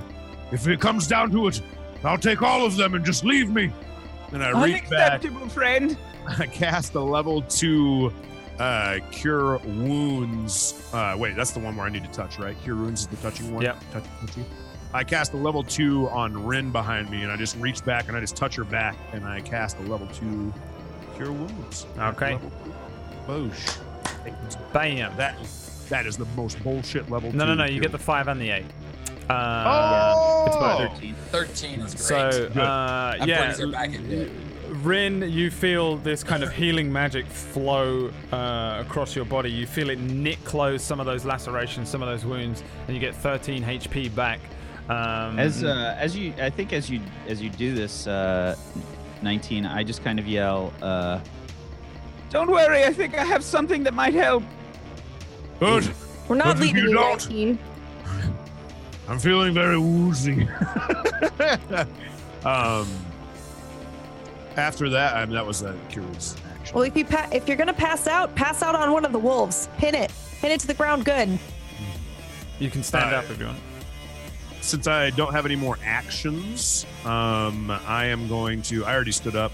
I'm going to use another bonus action, and not another. I'm going to use my first bonus action, and let me fall if I must, but not without this first. And I kind of like open my arms, and my shield kind of drifts back, but in like a really soft way. And as I hit it, my shield just kind of like a glow of like a radiance of like another shield goes to the front of Drift, and it right down in front of Drift, and I cast another Shield of Faith on Drift, so you can add 2 to your AC for now. Woo! I hate to be that asshole. Is that a bonus action? Is that a cantrip? No, it is not a cantrip. You can do a spell and a cantrip, but not 2 spells. Okay. Sorry, man. No, it's okay. I still have it, so it's fine. You can still do a different. Yeah, I'm just thinking real quick. I'm gonna do the exact same thing. The shield's gonna go through him. He's gonna make him think it's a shield of faith. I feel better. And then I'm going to actually, which one is it here? No, I can't because none of the other ones are bonus actions. So I can't do anything. Bye. All right. Goodbye, my friends. I'm just standing up. That's all I ever. Yeah. Yeah. Drip, you're feeling okay. You have advantage to hit this one in front of you. Are you kidding me? All these wolves are gonna die by my hands. Okay. Totally forgot to give advantage to Rin, by the way, on that first attack. Oh wait, she has advantage. I thought the wolf had disadvantage. Yeah. My bad. Never mind. Yeah, right. I did that, but it rolled a 20 and a 23. So I'm going to take my my shadow sword. Hit him for this weekend. And I'm going to attack him because I have advantage, correct? You have advantage to attack this one on the bottom, yeah. Okay. So yeah, I'm gonna slam this thing deep into the ground. 16 is a hit. God, thank God. Thank God. The other one was a 9. Oh my God. 10 damage. 10 damage. Nice. Yeah, you just fuck him up. The whole sword. What? How long is this? Is this like a short sword or a long sword? And I also get bonus damage. You gain bonus damage to rolls against the cursed target. Bonus equals your proficiency bonus, which is 2. So you get an extra 2 damage. Yep. Cool.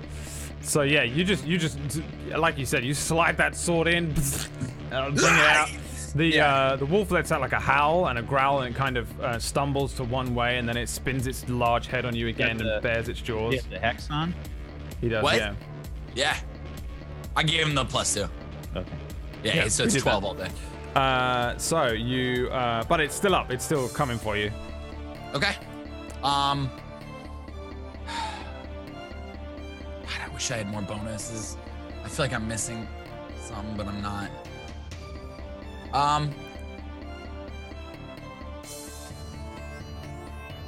I'm just gonna yell out, "I got this one!" And that's it. That'll be the end. That'll be the end of my turn. Okay. Rin, that brings us to you. Yep, I'm going again. I'm gonna stab this guy with my spear. Okay. Give me the attack roll. 22. Yes! Nice. Shit, yes. 22. Give me that. Finally. Oh my God. Damage. 4 piercing damage. Okay, I will also use a key point to attack it twice with my fist. Give me that attack roll. Give me them both. Yeah. 1-6 is a miss. Second punch. 22 is a hit. 3 more damage. Yeah, you're messing this thing up now.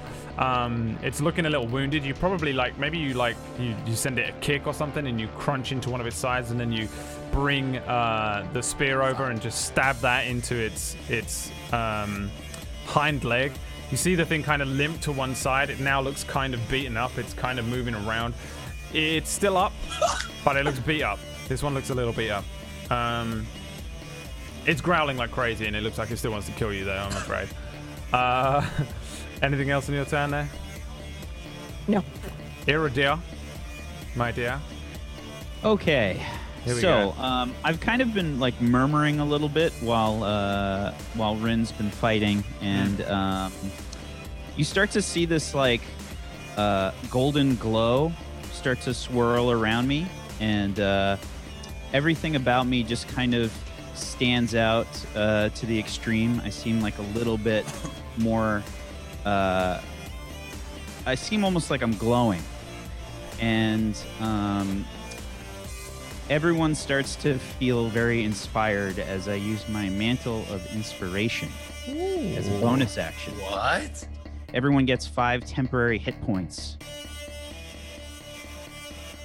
Everyone gets 5 apparent. Okay, what is this? I don't know what this does. What? College of Glamour. You gain the ability to weave a song of fey magic that imbues your allies with vigor and speed. As a bonus action, you can expend one of your bardic inspirations to grant yourself a wondrous appearance. When you do so, choose a number of creatures you can see within 60 feet, equal to your charisma modifier. Each of them gains 5 temp HP. And it can immediately use its reaction to move up to its speed. And without provoking attack of opportunity, you can move out of the way of these wolves right now. And everyone is glowing. Yeah, that's a bonus action. Everyone has like pixie dust on them right now. So that's a bonus action. And then I'm also going to cast Vicious Mockery. So after the glow sort of suffuses out from me and goes on to the rest of you, you see me like stand up and look towards the wolf that's attacking Rin, and I say, "We're a bit more special than you think. Perhaps there are other tasty treats out there, ones that don't taste like this." And I cast Vicious Mockery.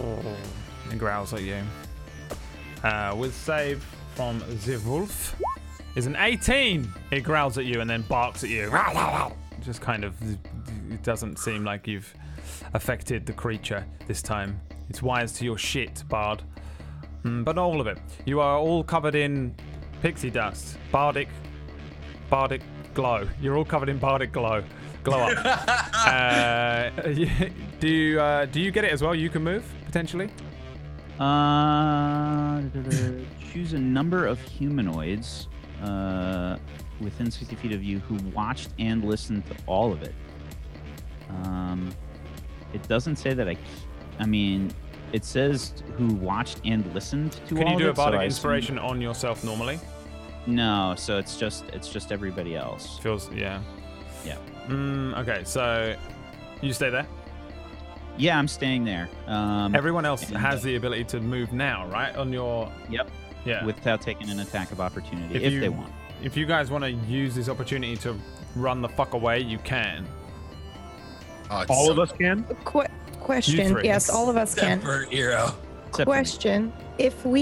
Are we able to move around to the other side of the animal? And does that give us advantage? You can do that anyway, yeah. You can do that on your turn. So the threat range of the wolf is these squares around it. And you can move in those without provoking an opportunity attack. It's as soon as you move out of the range of the squares that are directly around it. If you move behind it, no, I don't do flanking roll because it's just ridiculously OP. So you don't really get any advantages unless, like, I mean, you can always do crazy shit. If you're like specifically trying to do something weird and it's really inventive and it makes sense, then maybe, yeah. There's also just other shit you could technically do on your turn that would give maybe other people advantage, like the help ability and stuff like that.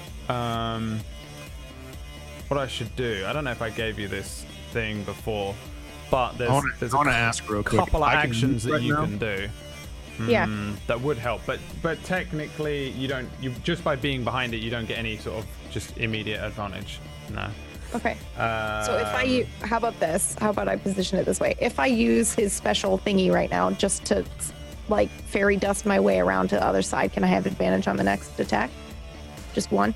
Let's see what you can do. If he's staying there anyway.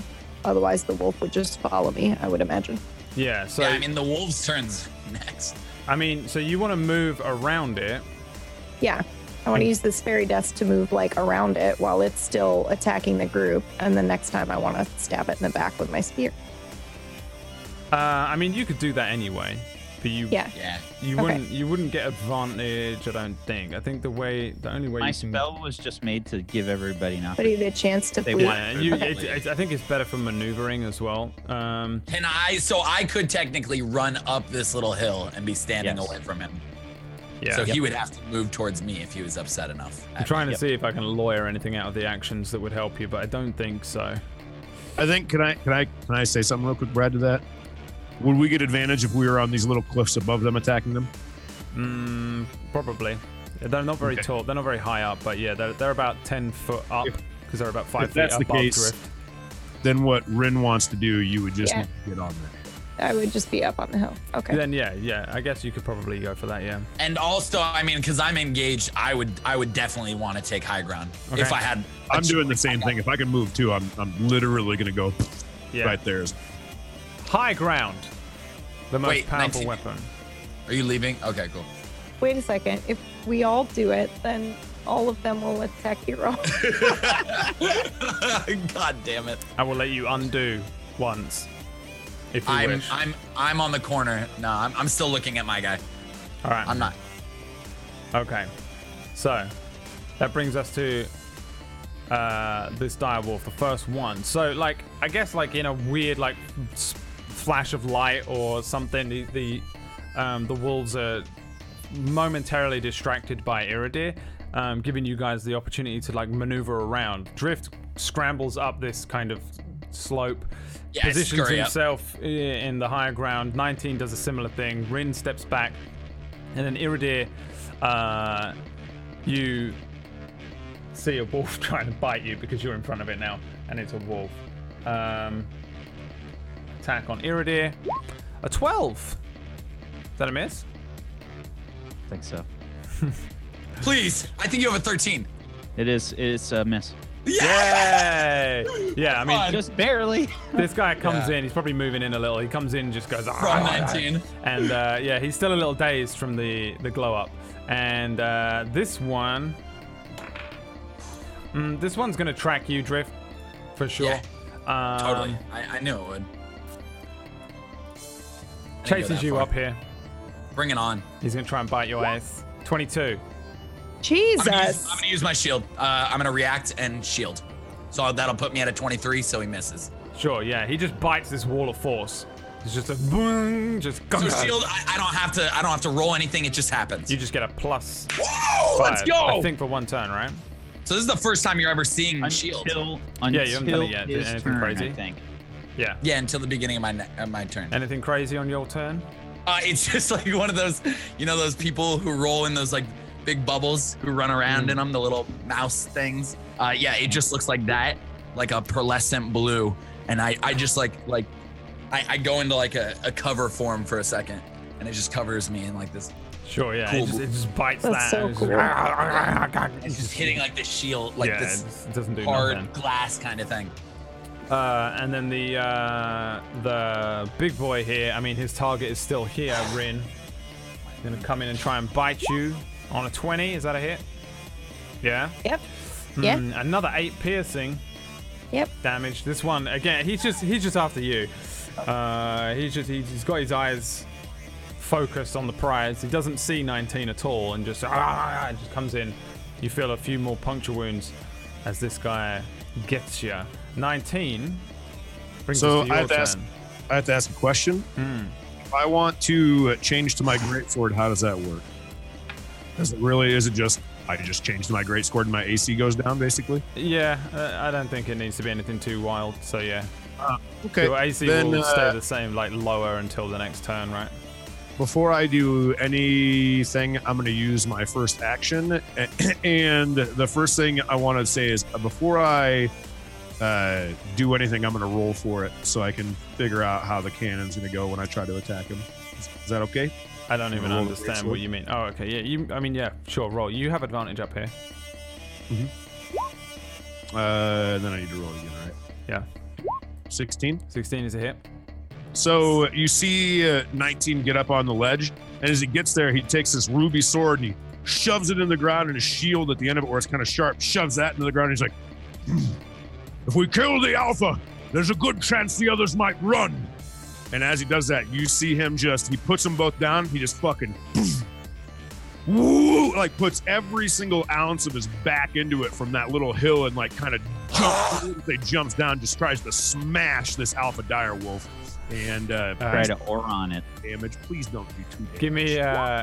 Oh! Dude, it has 11 HP. How would you like to kill this one? Okay. Yes! I would like to say that when I do this, I'm like, kill the alpha dire wolf. The others might run. And as I do it, I go, "Rah!" And I just fucking cut it in half. Yes! Yeah. All right. Sure. Just come down. We were supposed to die. I totally thought we were dying. Yeah, you just massively wound this thing. You just cut it basically in half. I feel like you probably don't like cartoonishly cut it in half, but you just cut it practically in half. It stumbles one way and falls completely dead before it even hits the ground. It's taken too much damage to stay conscious, and then it is bleeding out profusely on the ground. You see him do that. As he's coming and bringing the sword back up, he's like wiping it on the side of the edge of the rocks right there to clean the blood off. He just puts it back on his back, grabs his shield, rips his sword out of the ground, hits his shield back down again, and as he hits his shield down, you just see it go whoop, whoop, whoop, whoop, whoop, over to Eero, and I cast Shield of Faith on Eero now. Very nice. Sick. Cool. So that brings us to Drift. Your turn. What do you want to do? All of these other wolves are like, oh, as well. They're doing the howl as the alpha drops. Yeah, I'm just gonna take my shadow sword and be like, oh, you joined me, nice, and like just sort of like dance around and like sort of go for a slash across the front of its belly or the front of its. Give me that attack roll. It's normal, right? It's not advantage anymore. Nope. Yeah, normal roll. Oh my god. Since that's the way of this. Should have cast Shield of Faith on John.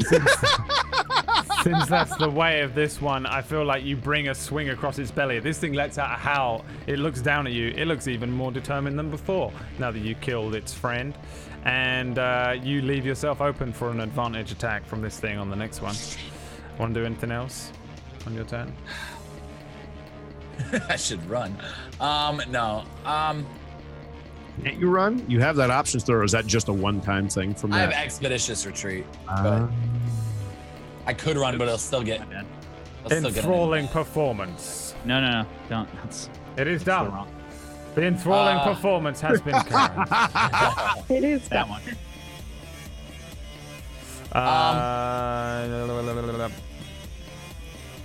You can immediately use this reaction, so no. Yeah, it's just as a reaction for the first thing. 1 sec. Almost done. I don't get anything from Hexblades for that, do I? Oh, I can't get a one. Gain a bonus to damage rolls now.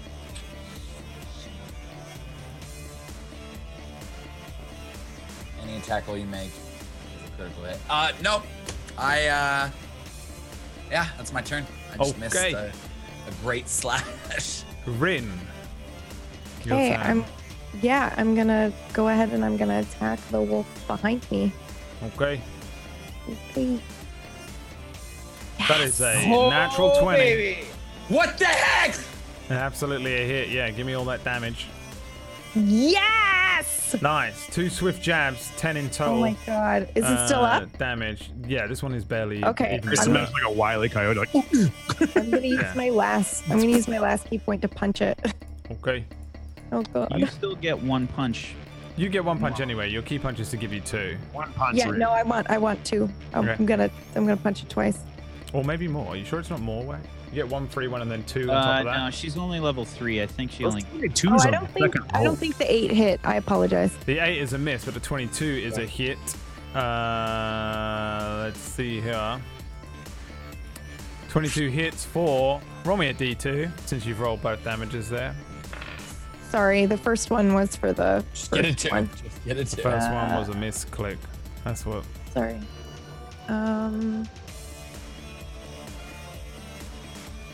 What? Roll a D2. Yep, I'm trying. What? What? What? What is this number? What are these strange hieroglyphs? 2, 7 damage. 17 damage on that one. Oh, 17 damage in total. Let's see here. Yeah, I mean, you just start fucking this one up. You just like wailing on it. Just stab, stab, and then you hit it, and then you hit it, and you hit it, and it's just like blah, blah, blah. The same as with the other thing. Like, this is totally RP garbage, but I'd like to stab it, and then when I punch it, I'm actually just punching the spear in further. Sure. Instead of like punching it with my fist. Yeah, for sure, yeah. RP garbage. Nice, yeah. Thank you. It just fucks it up. Iridir. Okay, so I saw. Did I see anyone take damage this round? It was it Drift that took some damage? Rin took damage. Okay, and she's right in front of me. Okay, I'm going to, as a bonus action, cast Healing Word, and you just hear me right next to you, Rin. You just hear me say, "Feel better. Don't worry. I'll still be around, although you might not see me." And with my,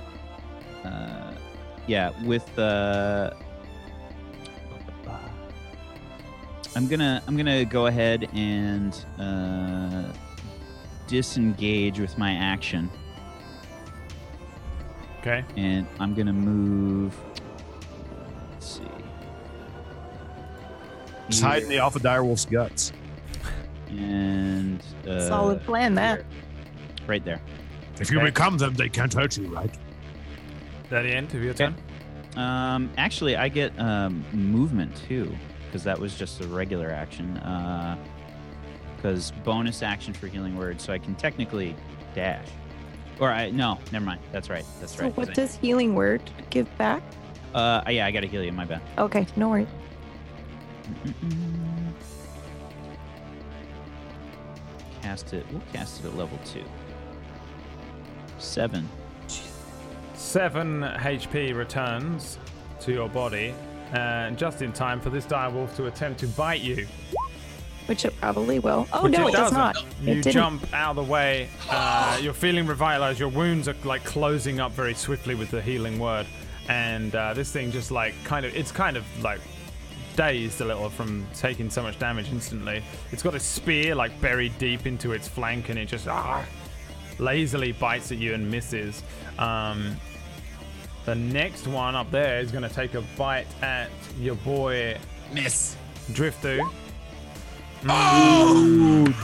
Fail. I think it had advantage, didn't it? But it's still 2 6s, 2 natural 1s. It opens itself up for an advantage attack from you. I think that's just how we're going to play natural 1s in this fight. It kind of stumbles. It stumbles on a rock, and it just lowers its head down and just and it's ready to be executed. Do it. Wounded. We'll see if you can execute it. Bringing us to 19's turn. So as I grab the shield, grab the sword, I kind of look around the battlefield. I saw Eero ran by. I'm looking at Rin. I'm looking across the way at Drift. Kind of like a slow motion moment kind of goes by, like music fucking stops in his head. And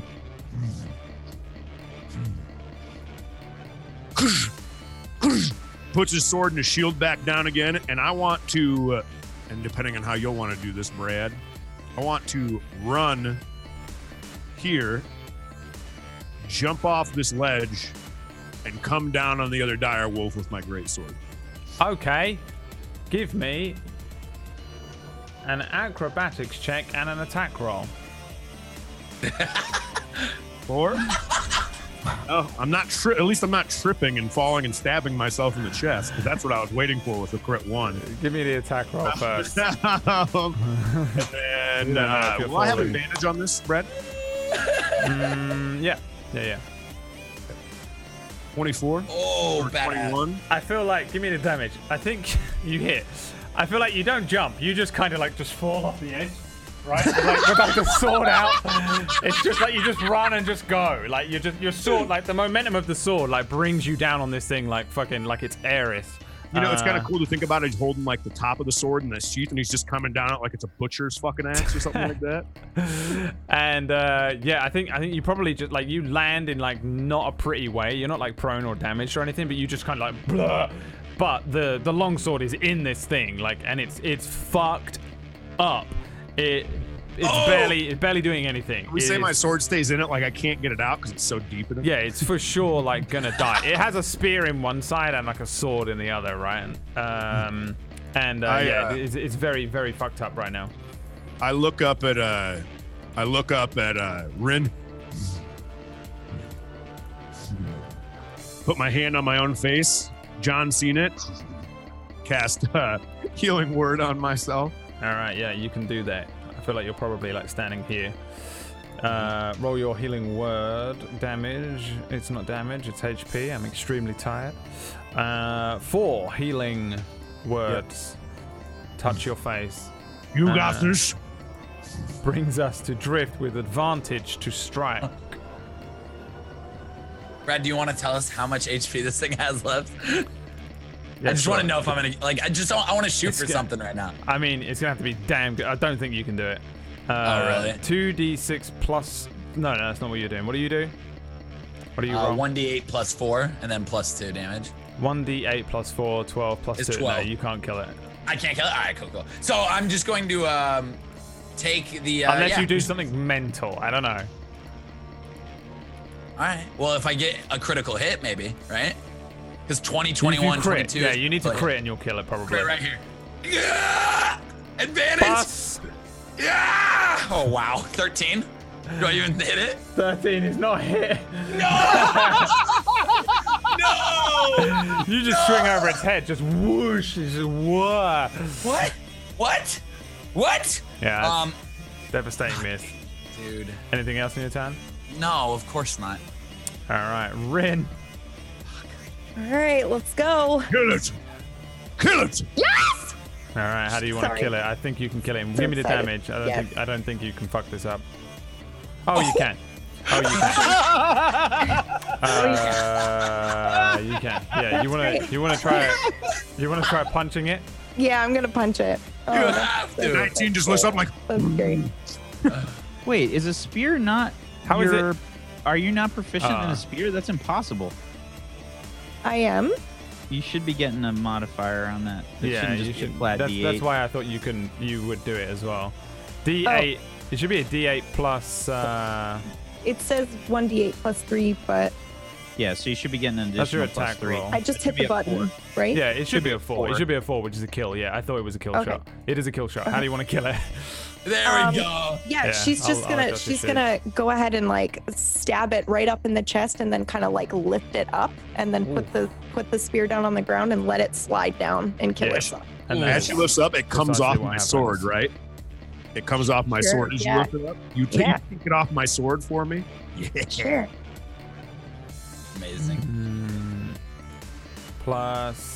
Can I fuck this up somehow? I just dragged it from the screen and put it in here. Sometimes the sheets get a little fucky. Oh, it's also not supposed to be using my strike. It's supposed to be using my deck. Yeah. Let me mess with it. All right, yeah, you kill it, whatever. That one is dead. Yay. Is that the end of your turn? Yes. All right.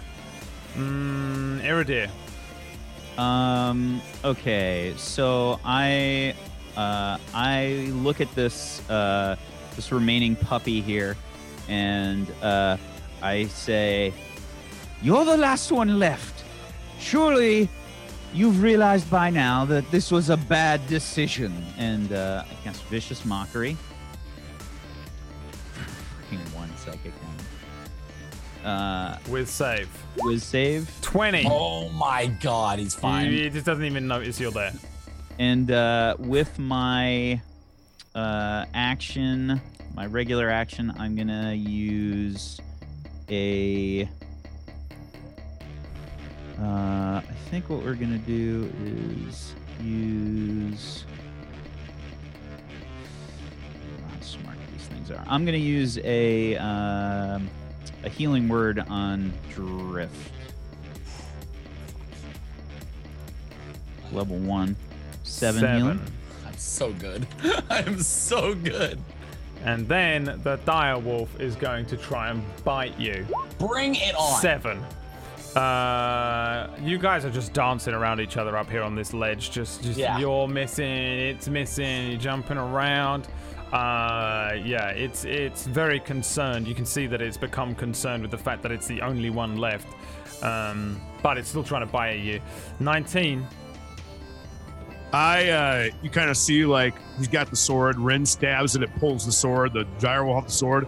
He just kind of to Rin, and as he to Rin, he doesn't even think twice about it. He just fucking takes off and goes straight for another great sword attack on the other gyro. And he's like pissed. Like this great sword attack is another just like trying to swing down and like. You know, like Muay Thai kicks, like you're trying to kick through a tree. He's trying to cut through a tree with one slash, and he hit it. 10. You bring the greatsword down. It hits dirt as this thing bounds out of the way. It sees you coming very clearly, jumps out of the way, growls at you, growls at Drift. You want to do anything else on your turn? You're not making out of here.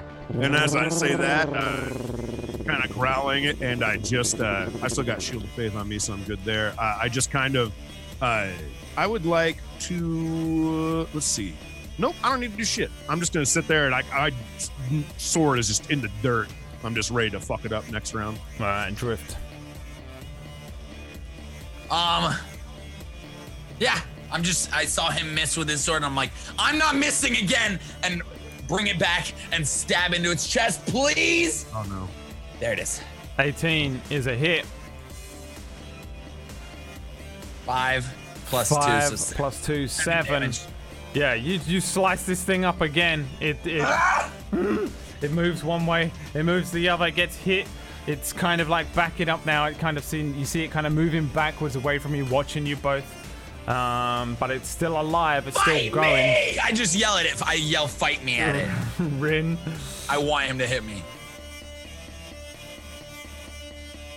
Sorry, I was looking at my weapons proficiencies. What did you need me to do? Whatever you want to do on your turn. turn. Oh, yeah. Oh my god, it's not dead? Oh my god, No, okay. It's not dead. Yeah. It won't die.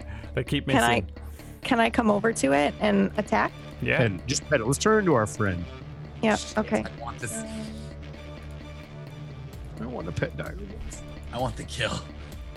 Oh, right. Well, I don't know that, No, though. you Sorry. don't know that. Yeah, You don't know that. Yeah. I wouldn't say it either. 13. It's a miss. This thing dodges out of the way, ducks under you. It's moving backwards again. You want to try and hit it? Yeah, Bonus? I'll punch it.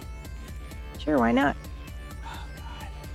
Nope. 6 is a miss. It dodges out of the way. You can see this thing now. It's kind of watching all of you. You see it's watching you crowd around it, and it's backing up. Iridir. Okay, I am going to I'm gonna look at this thing again and say, surely you must realize that you're overmatched. And, I say, one with a great sword, one with a great spear, and one is Curse Breaker. And I am the one that binds them all together. Surely this must be too much for you, oh hairy beast. This will be my vicious mockery. Oh my With god. save coming in. An 11 is a fail. It takes 1 damage and it has disadvantage. It's just confused. Like you can see it shaking its head. And then like it's for the first time in headache. the campaign, I will draw forth my light crossbow and fire. What? 22 is a hit. Oh! For 5 piercing. Wow! 5 piercing damage is not enough to kill it. You see this crossbow bolt flies through. I'm sorry. I totally fucked that up. Vicious Mockery is not a bonus action. My bad. It's just a Vicious Mockery. My bad. I fucked that up. I'm sorry. The wolf disengages from you. And the wolf Do I get runs opportunity of attack? away. Nope. Why? Because it disengaged. Oh, you used That's what it does. disengage. It ducks down. You see it shaking its head. It's looking at all of you. It How far? turns. It runs 100 feet away from you. Drift, I'll throw you. You see it turn around a corner. It dips down. It moves behind a tree, jumps over the river, and it's gone. You did okay. We survived! Holy I can't You fucking survived. believe that. Holy shit. You guys Wow. are covered in gore and blood. That brings us to the end of combat and the end of the session because we've run late. Yeah. You guys did very well there. That was fucking good. There was a moment where I was like, "Oh, for fuck's sake, they're gonna die." I thought it was 10 over. minutes of the fight, I was No. like, we're gonna If you take didn't- the rage of if you Eldritch didn't get Blast. me, let me tell you something. If you didn't get me back up, you guys were certainly dead. Dead. Like, I mean, there was no Probably. way.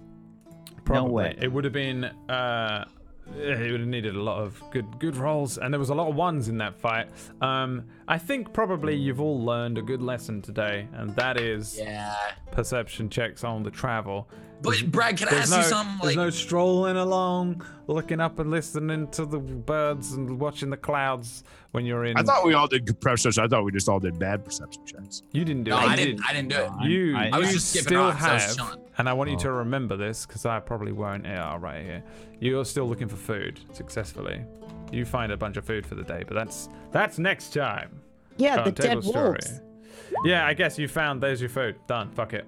That's your foraging. Congratulations, you found dinner. Two want me. big wolves. All right. Everyone wants me to use Eldritch Blast to hit the wolf. I mean, if it's only 100 feet away, I mean, But it's also out of line of sight. You need to be able to see it. Yeah, no. hiding in the pickle bushes. I'm running these They look combats. like pickles. I'm running these combats kind of Final Fantasy style. That wolf held down like the top buttons and it just did the like out of the Yep, thing. the If you runaway. run off the map, you're kind of out of combat is the way that it kind of runs. We'll see. With a wibbly wobbly thing. So we ran over. I want to go to bed. I'm sure you guys want to go to bed. Should we just do the fastest set of shout outs? John Sandman, where can people find you? John Sandman, twitch.tv/John Sandman. I love you guys. Thank you for watching. That was so much fun. Holy shit, I thought we were going to die. Beautiful. I literally I also thought we were gonna Tiger Writer, where can people find you? I actually was kind of back and forth about the dying thing. I'm Tiger Rider. Thanks for coming out tonight. You want to find me? I stream Wednesday through Sundays at about 3 p.m. PST. You want to come out and say hi? Do it. There's also a Twitter and Instagram. They're both Tiger Rider. You can find them if you search them. And thanks for watching because this episode was dope. Very And nice. I got a wolf in half. PB, where can people Hi. find you? I'm Good Pumpkinberry. stuff. You can find me pretty much anywhere at Pumpkinberry. I'm here Fridays for Identity Crisis, and I'm also GMing a 3-series horror show on Saturdays here. And then, of course, I'm here on Tuesdays. Thank you. I'm glad we didn't die. Nice. Mr. Wax Steven. Hey everybody, you can find me here on this channel usually doing DM or GM things. I'm known as the DM of Doom. Check us out, check the schedule. You know the deal by now. If you want to help support Tablestory, go to the Patreon. Otherwise, make sure you follow all these wonderful people. And if you got a Twitch Prime, make sure you use it on them because they're wonderful. Thank you so much. Very nice. I recommend that you follow all of these wonderful people. We'll see you next time for more Darkfire. If you want more shows, just stick around on the Tablestory channel. There's plenty for you almost every day of the week at the moment for a couple of weeks. We got stuff going on. Thanks very much for watching, and we'll see you guys next time for Wolf Steaks. That's what's up. Yes. Wolf Steaks for lunch. Nice. Good job. And why does this never work?